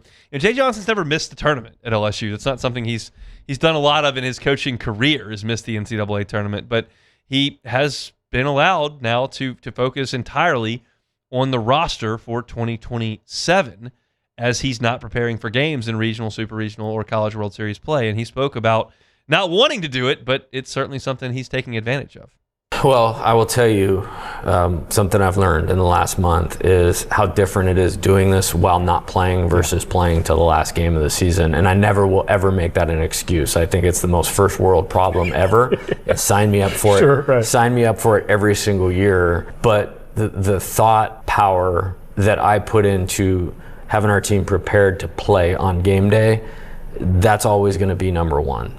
And while you're doing that, to play at this program some of the most significant games that have ever been played in the history of the program while you're trying to accrue what you need for the next season, I never would ever use it as an excuse, but I've learned how different it is to do this while you're not playing versus while you're playing, and the difference is significant. And with that being said, I think we as a staff can collaborate on that exclusively, make great decisions, communicate with the players and the families, because there's a lot more to being a fit here than just being a guy that can hit homers or a guy that can defend or a guy that throws a couple pitches for strikes. The character, the makeup, the mindset, all of those things have to be in place to truly excel, execute to get where we've been. And it's not a simple and a straight path all the time. So I'd much rather be preparing to leave for Omaha tomorrow. Yeah. But I've now learned the difference while doing this, not playing while playing. And look, it's kind of obvious, and there are some that might roll their eyes at it because you got a chance if you can make a super regional and host it, that you can host transfer visits during a super, which we'll talk about here in a second. But obviously, this is not something you want to happen. But if it does, you might as well take advantage of it. And what LSU has done is sign 3 of the top 15 players in the portal to this point, the top hitter and the top pitcher to this point, because they've got the opportunity to devote all their resources towards that. You don't have to sidestep recruits because you're out practicing. You don't have to sidestep recruits because you're preparing to scout a pitcher or a bullpen. You don't have to devote your attention to anything other than the guys you're trying to get in the door. And things happen very quickly in the transfer portal. You can think you've got a guy. He can get on the phone with somebody else. They can offer something different. And if you're not there to counter because you're paying attention to something else, you're on a plane to Omaha or you're playing a super regional game or you're in the College World Series, like it can get by you. And I'm not suggesting that definitely happened last year, but I am suggesting that he's got a lot more time to focus on this. And the results are manifesting in the guys that he's signed up. He spoke further about this freed up 3 weeks he has. Yeah, I think it's much better. Again, I don't like the circumstances of it being around not playing. And so I think having a process in place, which we've been pretty good at. I think I don't want to forget the fact that we recruited Luke Holman and Gage Jump while we were winning the 2023 national championship. I don't want to forget the fact that, we recruited Michael Braswell during that time, who then also became a national champion. So it's doable. It's much harder. I think about the super regional game last year in West Virginia at the box. This is one of the best atmospheres I've ever seen in my entire life. And, we had a couple really prominent recruits here during that time that did not pick us, that posted at other schools in the SEC. Wow. It's a challenge, and it's not for a lack of effort, but the detail in which you can do this part of it while not preparing for games it's significant. And look, I can tell you for certain, Landon Mack was one of those recruits. He was at Rutgers. He was one of the top right-handers in the portal. He was Tennessee's second starter this year. He chose Tennessee. He was here in Baton Rouge for the Super Regional and chose Tennessee as LSU was coming back from Omaha after winning a national championship. And, it's a little bit easier for Tony Vitello, who was there at the time. Tony Vitello didn't leave until the fall for the Giants, so he was still there. It's just easier for him to devote that after they lose the Super Regional to Arkansas and Fayetteville. Like, he can sink his time into that. And Jay Johnson's trying to beat West Virginia. He's trying to beat Arkansas and beat UCLA and beat Arkansas and beat Coastal Carolina and deal with other things in the transfer portal. And I can't tell you exactly why they didn't get Landon Mack, but he's telling you right now that he feels like there may have been a time issue. And I don't know if Aiden Robbins was at the Super Regional or not. I do know that LSU was recruiting Aiden Robbins really hard. And if you don't know who Aiden Robbins is, because LSU didn't play Texas this year, he went to Texas. And I will read you Aiden Robbins' stats at Texas this year. The guy that LSU was looking at out of the transfer portal. He comes from he transferred into Texas, and you're looking at a guy who this year is hitting .342 with 24 home runs for Texas. And that's a guy that LSU wanted to get. And he was at Seton Hall last year and transferred, and you couldn't get him. And again, I don't know how much of that is time, how much of that is lack of funds, but what I know is that LSU went toe-to-toe with Texas for Bino Waters, and they won this time. Maybe it's both. Maybe it's neither. It's just circumstances. But I'm telling you what has happened. And LSU's having more success in the portal this year than they did. Now, the question is, how do you make sure your Texas State shortstop translates, your Gonzaga right-handed pitcher translates, like Aiden Robbins, who was at Seton Hall, translates to Texas, like Danny Dickinson and Luis Hernandez translate up, but your guys this past year didn't. And Jay Johnson kind of spoke about what they're looking to do. Really tried to advance myself analytically and built, kind of my own priority model and try to make sure we get, more of a Major League Baseball type evaluation on the players, but made it real specific on translating players from smaller schools to the SEC. It's called Operation Danny Dickinson. And so I would never have had time to do that. Without, if we were still playing. And I know everybody wishes we were still playing, and nobody wishes we were still playing more than Jay Johnson. Like, it's almost like I have to use this as a distraction to kind of whatever you call more in the season. And if we lost in a regional final or a super regional, like, it would be the same way. So this is my coping mechanism. Yeah. Operation Danny Dickinson. I've said this a bunch of times. People have asked me about the LSU transfers this past year.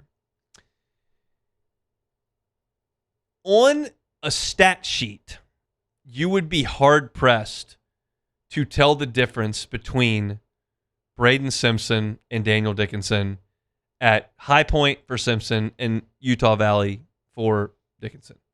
Now, Dickinson got some Team USA attention, was thought of as a better prospect, but they had played multiple years at smaller schools, had hit for very high averages, has hit a lot of home runs, had stolen a lot of bases, played on the infield. They have similar profiles. Again, Dickinson was thought of as a better prospect, so they're not the exact same. But one of them came in and was exceptional. The other came in and couldn't help. And you've got to get that right. There's not a huge difference between Zach York and Luis Hernandez. York was a more prolific hitter at Grand Canyon than Hernandez was at Indiana State.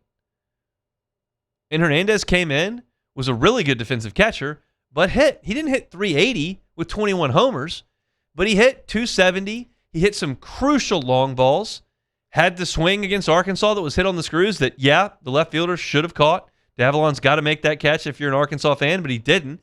And Hernandez hit that ball hard. He translated, and York didn't. There's not a huge difference on the stat sheet, and neither of those guys are huge prospects. Now, somehow Hernandez popped into AAA this past week, but he wasn't even drafted. So you've got to get those right. And Jay Johnson's saying he's got some analytics and he's got some things that he's looked at, Operation Danny Dickinson, that's going to make sure he gets that right moving forward. And that's very important. And if this is the reset, he needed to get that done. Well, I hated it, but it might have been necessary. And it might turn out to be positive. I don't know. At this point, it could be sunshine and roses. We were telling you how great this team was March 1st. It didn't work. So I'm trying to be guarded as well. But I understand what he's saying. I understand what it is they're trying to do when you look at the ads that they've gotten. And I think that this may have been a wake-up call. Not that he was asleep, but that he figured some things out. Like, oh, okay. To move this program forward. And I mean this. There's no one I would trust moving forward to get it right more than him. Again, if you want to listen to that entire soundbite, like I played you 6 bites, which probably totaled 6 minutes. There's 25 minutes of that interview on YouTube at WBRZ's YouTube channel. So go check that out. Great sit down from Michael Cauble. We appreciate him for letting us use a little bit of that sound, for one, for the show, and two, for the story I wrote at LouisianaSports.net. You can check that out for free. But go watch Cauble sit down with Jay Johnson. I mentioned this in the first hour, but I'll do it again to kind of put a bow on this. There's a great moment like 2 or 3 minutes into the sit down where Cauble's asked Jay a question. Jay's answering the question. And in the middle of Jay's answer, his phone rings. And he looks down, pops right out of the chair, is like, hold on, and walks off the set. And Cauble goes, okay, well, we knew this could happen. Jay's fielding phone calls, transfer portal's open, whatnot. We'll be back with more in a second. And then it cuts. And then it comes back in, and Jay's sitting back down, and Cauble kind of looks at him and goes, so, I know you're not going to tell us anything, but and this is on camera. He's like, so, do you think it's good news? Happy with that? And Jay Johnson kind of looks at him and real confident and goes, very happy. And we very much believe that was the Bino Waters commitment during the sit down with Cauble. So if you'd like to see that and don't want to watch 25 minutes, I enjoyed the 25 minutes. I watched it twice. But if you want to just see that moment, it's in the first 2 or 3 minutes of that sit down. So great stuff from Cobble, and we appreciate him letting us use some of that sound here on this Thursday. We're brought to you by Sagrera Farms Premium Angus Beef. When we come back, got 30 minutes, close things out here. The Hunt Palmer Show. Fabry Chevrolet GMC, online at FabryChevrolet.com. The entire inventory is there, and June is an awesome, awesome, awesome month to get into a truck at Fabry Chevrolet GMC. They got great deals all month long. 2026 Chevy Silverado, 0% APR financing for 36 months, now until the end of the month. 2026 GMC Sierra 1500s, they're 2.9% financing for 5 years. That is 72 months now until the end of June. And if you'd like to get a Chevy Trailblazer, maybe a Chevy Trax, they're as low as $30,000. And you'll have a great buying experience at Fabry Chevrolet GMC. Start online.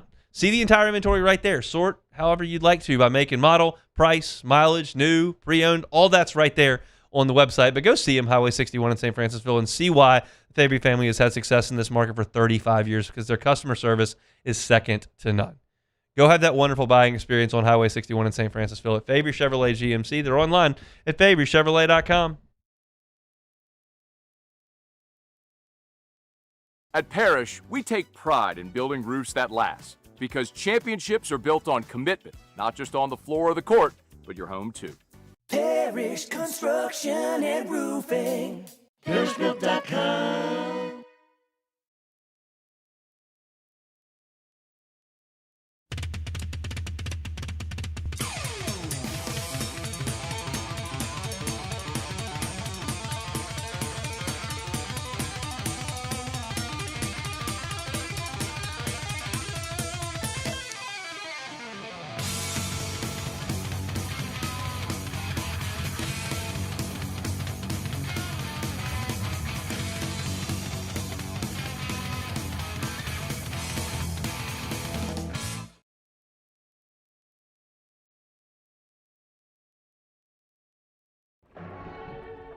These are the luckiest ice cubes in the world.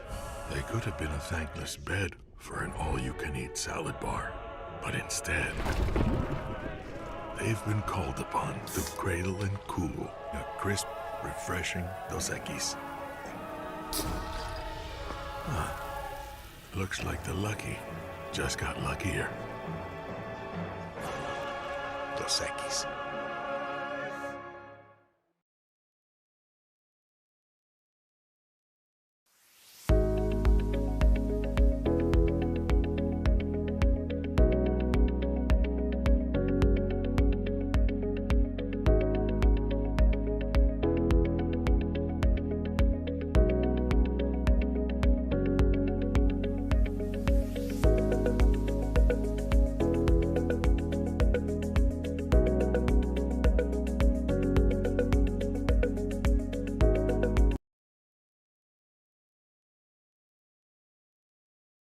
After a decade of working in private duty nursing, I know how hard it can be to find compassionate care for the ones that you love the most. So I started Decision Critical, a premier concierge nursing agency, so we can take care of you wherever you are. Our highly skilled nurses provide exceptional care from the comfort of your own home with personalized packages for short-term, long-term, or even around-the-clock care. Visit us at decisioncriticalbr.com and give us a call today to get started.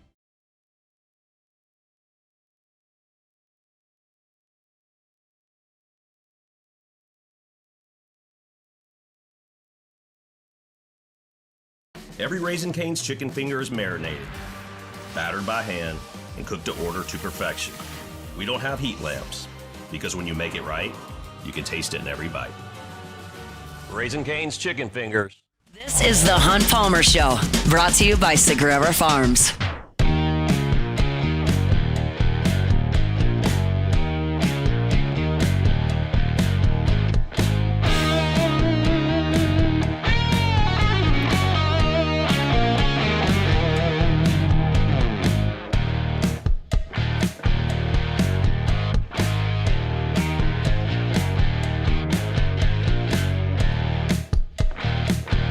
Thursday show is brought to you by Sagrera Farms Premium Angus Beef. Best beef you're going to find anywhere around here. Look, as you know, beef prices are very, very high. That's because herd levels are as low as they've been since the 60s.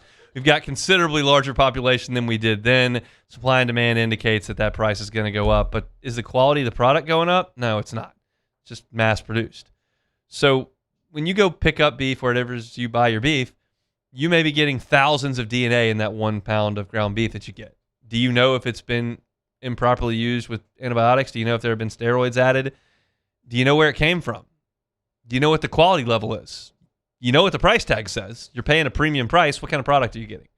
You can get a premium product at Sagrera Farms Premium Angus Beef right north of Baton Rouge. And you can get a whole cow. You can get a side. You can get a quarter in your freezer so that when it's time to go burgers, you got your ground beef right there, and it is prime. When you got time for steaks, ribeyes, strips, fillets, flank steaks, they got you. Briskets, chuck roasts, Sagrera Farms, prime, every single time. I told you this in the first hour. Sean had 20 cattle ultrasounded on his farm this week. 19 graded prime. Prime is 8 on the IMF scale. He has multiple cows on that farm right now that are 18s, 19s. Got a lot of 15s. Double the standard of prime right now on the farm at Sagrera Farm. So give Sean a call. I give you his phone number every single week. Say, hey, I heard about your stuff on Hunt's show. Can we talk about it? You'll go up to the farm. You'll see what he's got. There's some exciting new news coming from Sagrera Farms, by the way. And you can get some of the best beef you've ever had in your life. And it'll be at your freezer. Call him at 225-719-1723. That's 225-719-1723. It's Sagrera Farms Premium Angus Beef. All right, we play the hits here on this station. We generally speaking stick with LSU and the Saints, and we have done that for an hour and a half today. Let's just take a quick detour here with one segment to go before we get to take it or leave it and talk about what we witnessed last night in the Garden. Maybe the Knicks win the next game, and maybe they win in 5, and that wouldn't necessarily become one of the greatest finals of all time, right? You got to go 6-7 games to become an all-timer. But what we're experiencing right now is captivating the country. I mean, New York City's on fire. I mean, the city is ablaze at this point. You got every celebrity you've ever seen on every music video, every stand-up comedy circuit, every movie, every artist that you've ever seen is courtside. You've got a unique talent in Victor Wembanyama. You've got a Knicks team that had a ridiculous playoff run, that had it snapped at home, surprisingly, then got down by $1 billion last night and found a way to fight their way, with De'Aaron Fox's help, all the way back and win the game in dramatic fashion. And the scene last night in Madison Square Garden, even on television, was truly remarkable. Truly remarkable. And I've said this about the Knicks being good and being in the finals. There are some venues in American sport that just pop because we, one, know what they represent, and two, can see visual differences in those as opposed to other places. And all respect to Orlando or Oklahoma City or Phoenix, even Chicago or Dallas, big markets. The Garden in New York City is different than all those. It's like Wrigley Field and Fenway Park are different than playing at Oriole Park at Camden Yards or Globe Life Field or Daikin Park or Tropicana Field. Like, it's just a better setting. It means more if you're playing at Dodger Stadium or Fenway Park or Wrigley Field. If you're at Lambeau, that just has a more pronounced feel to it. The frozen tundra, all the history there, unless you're playing in Baltimore. It just does. And the Knicks have been so bad for 3 decades, and now they're good again, and the Garden is on fire, and that's just a better. It may not be louder than Oklahoma City. Maybe it is.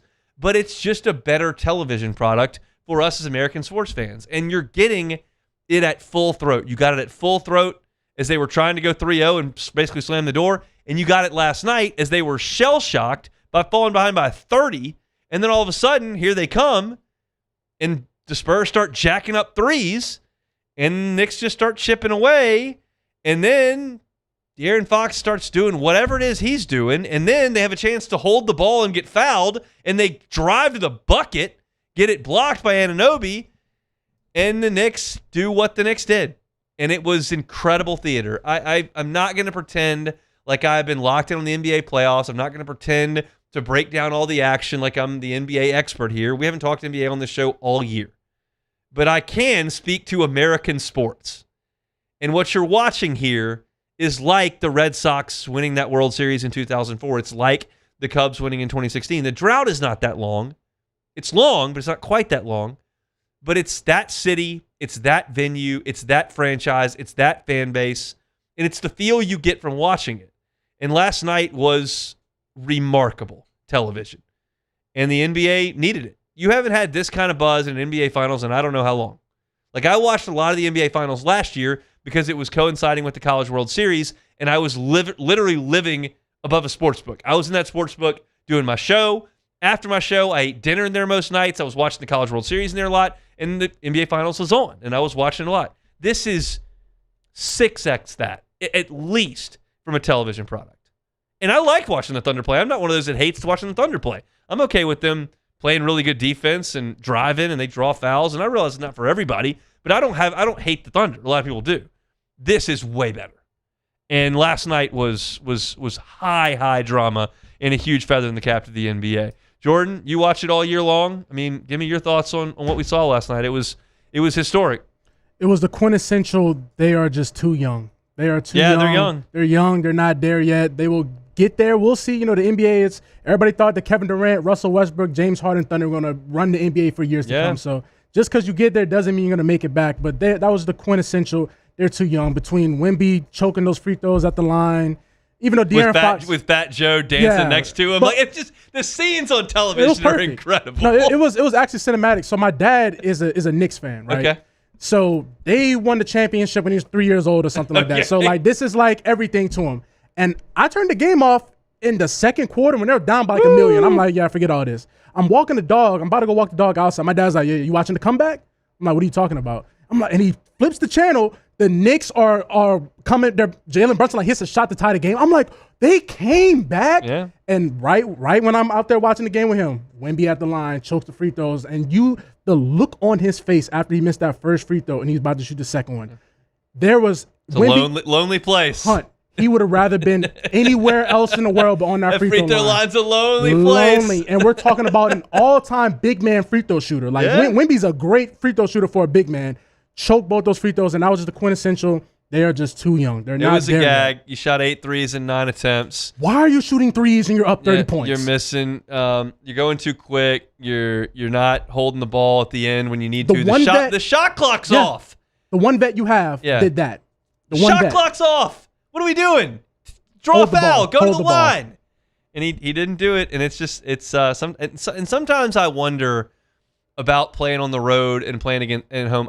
This is an interesting thought that I have. Okay, it's probably stupid, but I'm like, why is it so much more difficult to play on the road than at home? It's the same court. The fans don't come out there. Yeah. Like, why is it so much harder? Like, you're just spurred on by people being loud, and decision making. They made bad decisions. Thinking about that as opposed, it's a stupid thought, but it's like no, it's not stupid at all. The game's not any different. No, it's not just louder when you have the ball. I get why it's hard to play football on the road. Yeah. I'm trying to tell 10 other people what the play is and when to start. In basketball, you hold up some fingers or you get into a set and you just go and same thing. And it's just really hard to play. It's the moment. The biggest home field advantage in sports is college basketball. Yeah, and it just shouldn't be that big a difference, but it certainly mattered last night. And look, the home team is 1-3 in these finals so far, so it hadn't mattered that much, but it certainly did in that game back last night. Classic stuff from the Garden, so we'll see if the Knicks can finish it off and become the champs for the first time in a long, long time. Thursday show is brought to you by Sagrera Farms Premium Angus Beef. We'll close this one out next. The Hunt Palmer Show. Not One Bath and Closet. It's Ochsner. Friends over at Ochsner telling you all June long, whether you're an athlete or just trying to stay active, Ochsner Andrews Orthopedics and Sports Medicine Institute can help get you moving, and they can keep you moving. You got access to the highest level of specialized care, nationally renowned expertise. Got the latest equipment, modern facilities, including a convenient walk-in orthopedic clinic. That's Elite Training Complex right there on Burbank. If you need care fast, stop into Elite. They can take care of you. From the field to recovery, Ochsner Andrews Institute is there to help move your healing forward and get you back to what you love to do. So if you've got a sprain, a strain, minor dislocations, sports injuries, or maybe sudden or ongoing non-spine related musculoskeletal pain, you can learn more at ochsner.org/brortho. That's ochsner.org/brortho. Box combo for George. I see you, Luis. Food's on the way. Please don't. Hey, you know you can use your hands, right? Got those box combos for you. Raising Cane's chicken fingers. One love.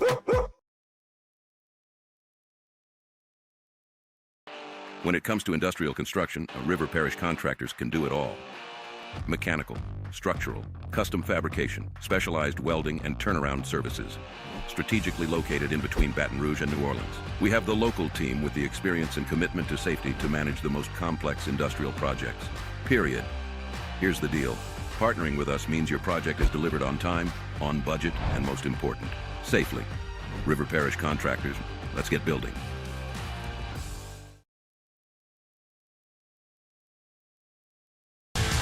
Eagle 98.1, the rock station. Home of the Woody Show in the morning. Scotty Mack with Rock at Work. Michelle Southern with Southern Rock. Home of LSU sports since 1998. And rock for Baton Rouge since 1985. Take us anywhere with the Eagle 98.1 app. To join our VIP fan club, text ROCK to 225-499-9898. Eagle 98.1, the rock station. I'm Billy Schmidt, and I've been with First American Bank for 13 years. I have a passion of getting to know customers, getting to know their journeys, getting to know their stories, and being a small part of that, and just continuing that, and taking those relationships and expanding out into the community, just to make First American a household name. And people look at us and say, hey, what's special about you guys? You're part of a family.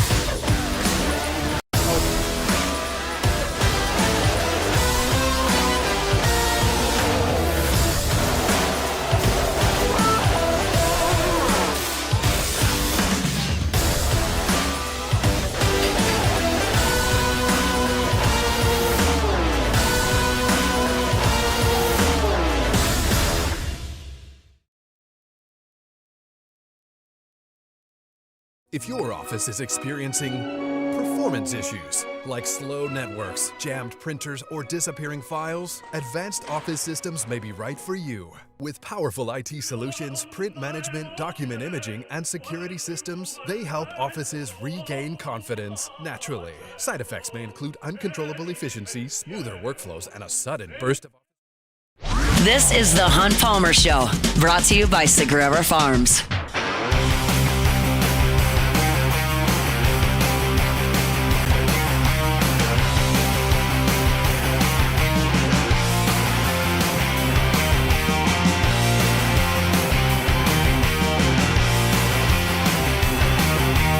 In our Thursday shows brought to you by Sagrera Farms Premium Angus Beef. Give Sean a call. I'll give you his phone number right here. Get your phone out. If you want some of the best beef in the country, you can call or text Sean at 225-719-1723. That's 719-1723. I know some of y'all were out at City Club in downtown Baton Rouge last night. Had a great event that Sean was a part of. I've told you a lot of times that there's only two places you can get Sagrera Farms beef. It's at Sagrera Farms or Supper Club. That's it. Well, last night, City Club was an option for you. And I know that event went exceptionally well. You can tell the difference. We don't eat any other beef in our house besides Sagrera Farms Premium Angus Beef. If you want to make that change, give Sean a call. Shoot him a text, 225-719-1723. All right, Jordan, I'm gonna have to shock you here. I'm listening. I was wrong. What happened? I was wrong. I thought in the offseason that the Cubs had the division on lock. I thought there's no way the Brewers can trade their ace and beat the Cubs, who went and got an additional starting pitcher, are getting healthier, and went and got Bregman. Like, this is clearly the best team in the division. And I was right for a while. The Cubs were 27-12 on May the 8th. They were 15 games over 500 on May the 8th. They had 2 10-game win streaks. They won 14 games in a row at Wrigley Field. Yep. Since then, they are 7-22. 7-22. I hate to say it, Hunt. I just watched y'all lose to the Rockies a couple times. Yeah, and the Rockies are atrocious. Yeah. And Coors Field is the easiest place to hit in the game, and we scored 2 last night in 10 innings. And the Cubs are atrocious. They're a terrible baseball team. Their entire pitching staff got hurt. All 5 guys in the rotation got hurt. Everybody in the lineup is awful. Bregman's hitting 200. Dansby Swanson's hitting like $150. It's atrocious, and they're not going to go to the playoffs. And then they're going to have a lockout next year, and then Dansby Swanson's going to be like 32, and Bregman's going to be 32, and Justin Seal's going to be 32, and Seiya Suzuki's going to be gone. Yeah, PCA's young, and Nico's pretty young, but that's it. And it's really bad. It's a bad summer for me. LSU baseball did nothing to help me. The Cubs are doing nothing to help me. I went to sleep when the game was in the 9th inning last night. Cubs were tied. I knew I was tired. I'll wake up and check the score when Meyer starts yelling in the monitor. That happened at 1:15 a.m. I checked the phone. 3-2 Rockies. Started sweating in my bed. I was mad. Took me 30 minutes to go back to sleep. And you might say to yourself, Hunt, that's an unreasonable thing. No, not it's the just Rockies. the Cubs. The Cubs are not very good this year. Don't get ticked off at 1 o'clock in the morning in your bed in the dark that the Cubs lost. Well, unfortunately, I don't have control over that. I just get mad. And I was fuming mad in my bed last night at 1:15 a.m. because the Cubs can't beat the freaking Rockies, who suck out loud. And they're about to get swept. 3 innings into this game, the Cubs 9 up, 9 down. The Rockies can't pitch to anybody, and it's Coors Field. Get a hit. Hit a homer. It's a mile in the air. Now I'm mad again. 13 hours later, here we are. Well, I hate to do this That's to you, what this Hunt. team does. Hate to do this to you, but I'm calling it right now. No, I saw this last night. I'm sitting on the couch. This was January. And the Brewers traded their ace, Freddie Peralta. There is no way the Brewers can beat the Cubs this year. Oh, don't no do way. This. Don't do this. No way. Don't do this. Don't do this. They get rid of every good player they have. Don't do this. The Cubs are adding good players. Added a former Cy Young finalist. Added a 2-time World Series champ, Bregman. They're bringing back Justin Steele. The Cubs cannot lose to the Brewers this year. Okay. The Brewers are actually trying to lose. Okay. I'm going to clip this. I have the other one clipped, so I'm gonna just stack these up, and then we'll revisit this in October. I'm just not willing to. Didn't even make it to October, Hunt. We made it to June 11th. The Cubs are 8 games behind the Brewers. 8! The Brewers, by the way, who traded away their ace, have Mizorowski throwing the most 100-mile-an-hour pitches than every other team in the league. And they got this other guy, Harrison, who nobody can hit. He's left-handed. He strikes everybody out. They find these guys under rocks, and they're just better than the Cubs every year. They pay their entire roster like $150 total. The Cubs are spending $200 million, and the Cubs can't do anything. It's a joke. I'm sorry, man.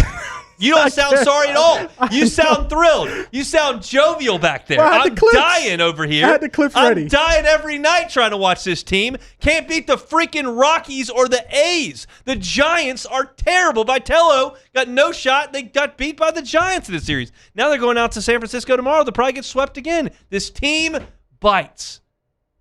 Take it or leave it. Take it or leave it. Take it or leave it. Today's hottest stories in sports, news, and sometimes even Hunt's life. The question is, will he take them or leave them? Well, since you're already fired up, I got to fire you up a little bit more with this one. All right, so Texas Tech mega booster Cody Campbell spoke out about teams wanting to boycott Texas Tech. He said, and I quote, "We're a target. If this had happened to LSU, people will say, it's LSU, but it's at Texas Tech. They don't want to play us because they know Sorsby is good. They don't want us to be competitive. So with LSU not get any hate with Sorsby and Lane Kiffin, take it or leave it." Sorsby and Lane. I mean, I don't know. People are saying that Texas Tech's more hated than LSU now. I'll take it. Take it. I'll take it. But look, you still got Will Wade. You still got Lane Kiffin. You still got Jeff Landry talking. There's a lot of people nationally who aren't looking with doting eyes on those of LSU. So we'll see. But I don't really worry about that. Let's just win some games. All right, so members of the San Antonio Spurs didn't receive a hospitable reception as they arrived to their hotel after blowing the largest lead in NBA Finals history to the Knicks last night, as Knicks fans who were gathered outside the building were throwing eggs at Victor Wembanyama, hitting him in the head. He kind of flashed out a little bit. So are Knicks fans getting out of hand? Take it or leave it. Probably take it. I mean, we can't be throwing eggs at people if that's real. Oh, it's real. Can't be ripping trees down. It's, people need to chill out a little bit. Mob mentality, as they say. Oh, it's mob mentality. But look, there's only so much you can do. It's a lot of people, and there's a lot of alcohol. Oh, yeah. And probably other stuff. And he's 7'5". It's kind of a big target. It just is what it is. I've said this many times. You just can't really expect people to behave properly when it comes to these types of events. There's a lot of people that are in their young 20s. There's a lot of people who are doing a lot of drinking. It's just going to be bad decision making, and that's just kind of part of it. And that's what I think about the LSU student section, when they cannot live with themselves if they don't go into the stadium and yell vulgarities. Like, it would just be a disaster if they couldn't yell vulgarities at the end of every song. It would just it'd be a ruined football game, and that's just what they think about things. So expecting them to change is unreasonable. So that's it for Take It or Leave It. That's it for Take It or Leave It. Missed any of the show today? A lot of discussion from Michael Cauble. Sit down with Jay Johnson. Also talked a little bit about LSU's football schedule. You can find that at Hunt on LSU. We got some time slots there. Luke Johnson, good enough to join us to talk some Saints OTAs. That's at Hunt on Saints. Missed any of the entire show? All the full shows are archived on demand. Search Hunt Palmer Show or wherever you find your podcast, of course, on YouTube as well. That's it for us. Matt's going to drive you home next on After Further Review. We're back tomorrow. Same time, same place. Have a safe Thursday. It's Hunt Palmer Show. The Hunt Palmer Show. Now it's time for One Bath and Closets. You can certainly find them online at onebathandclosets.com. When I say bathroom renovations and remodels, David Vall's been at that for 35 years. But it doesn't have to be a full-scale remodel. Like, they can do that. They're happy to. You want to do all the floors, rip out the tub, put in a new shower, rip out all that, they can do. They can handle vanities. But that sounds invasive. It sounds time-consuming, and maybe that's not what you're into at this very juncture. Maybe you just need something simple, and they do tub-to-shower conversions all the time. If you've got one of those big 90s-style tubs that's got all the jacuzzi nozzles everywhere that you never use, and it's taking up a ton of space in your bathroom that just doesn't go used, take it out. Put in a gorgeous glass walk-in shower and completely change the look, the feel, the aesthetic, and the functionality of your bathroom. You can do that with David Duvall, One Bath and Closets. Financing options are available, 0% for 18 months. Check out the website, onebathandclosets.com, onebathandclosets.com. Lock Meredith showing face.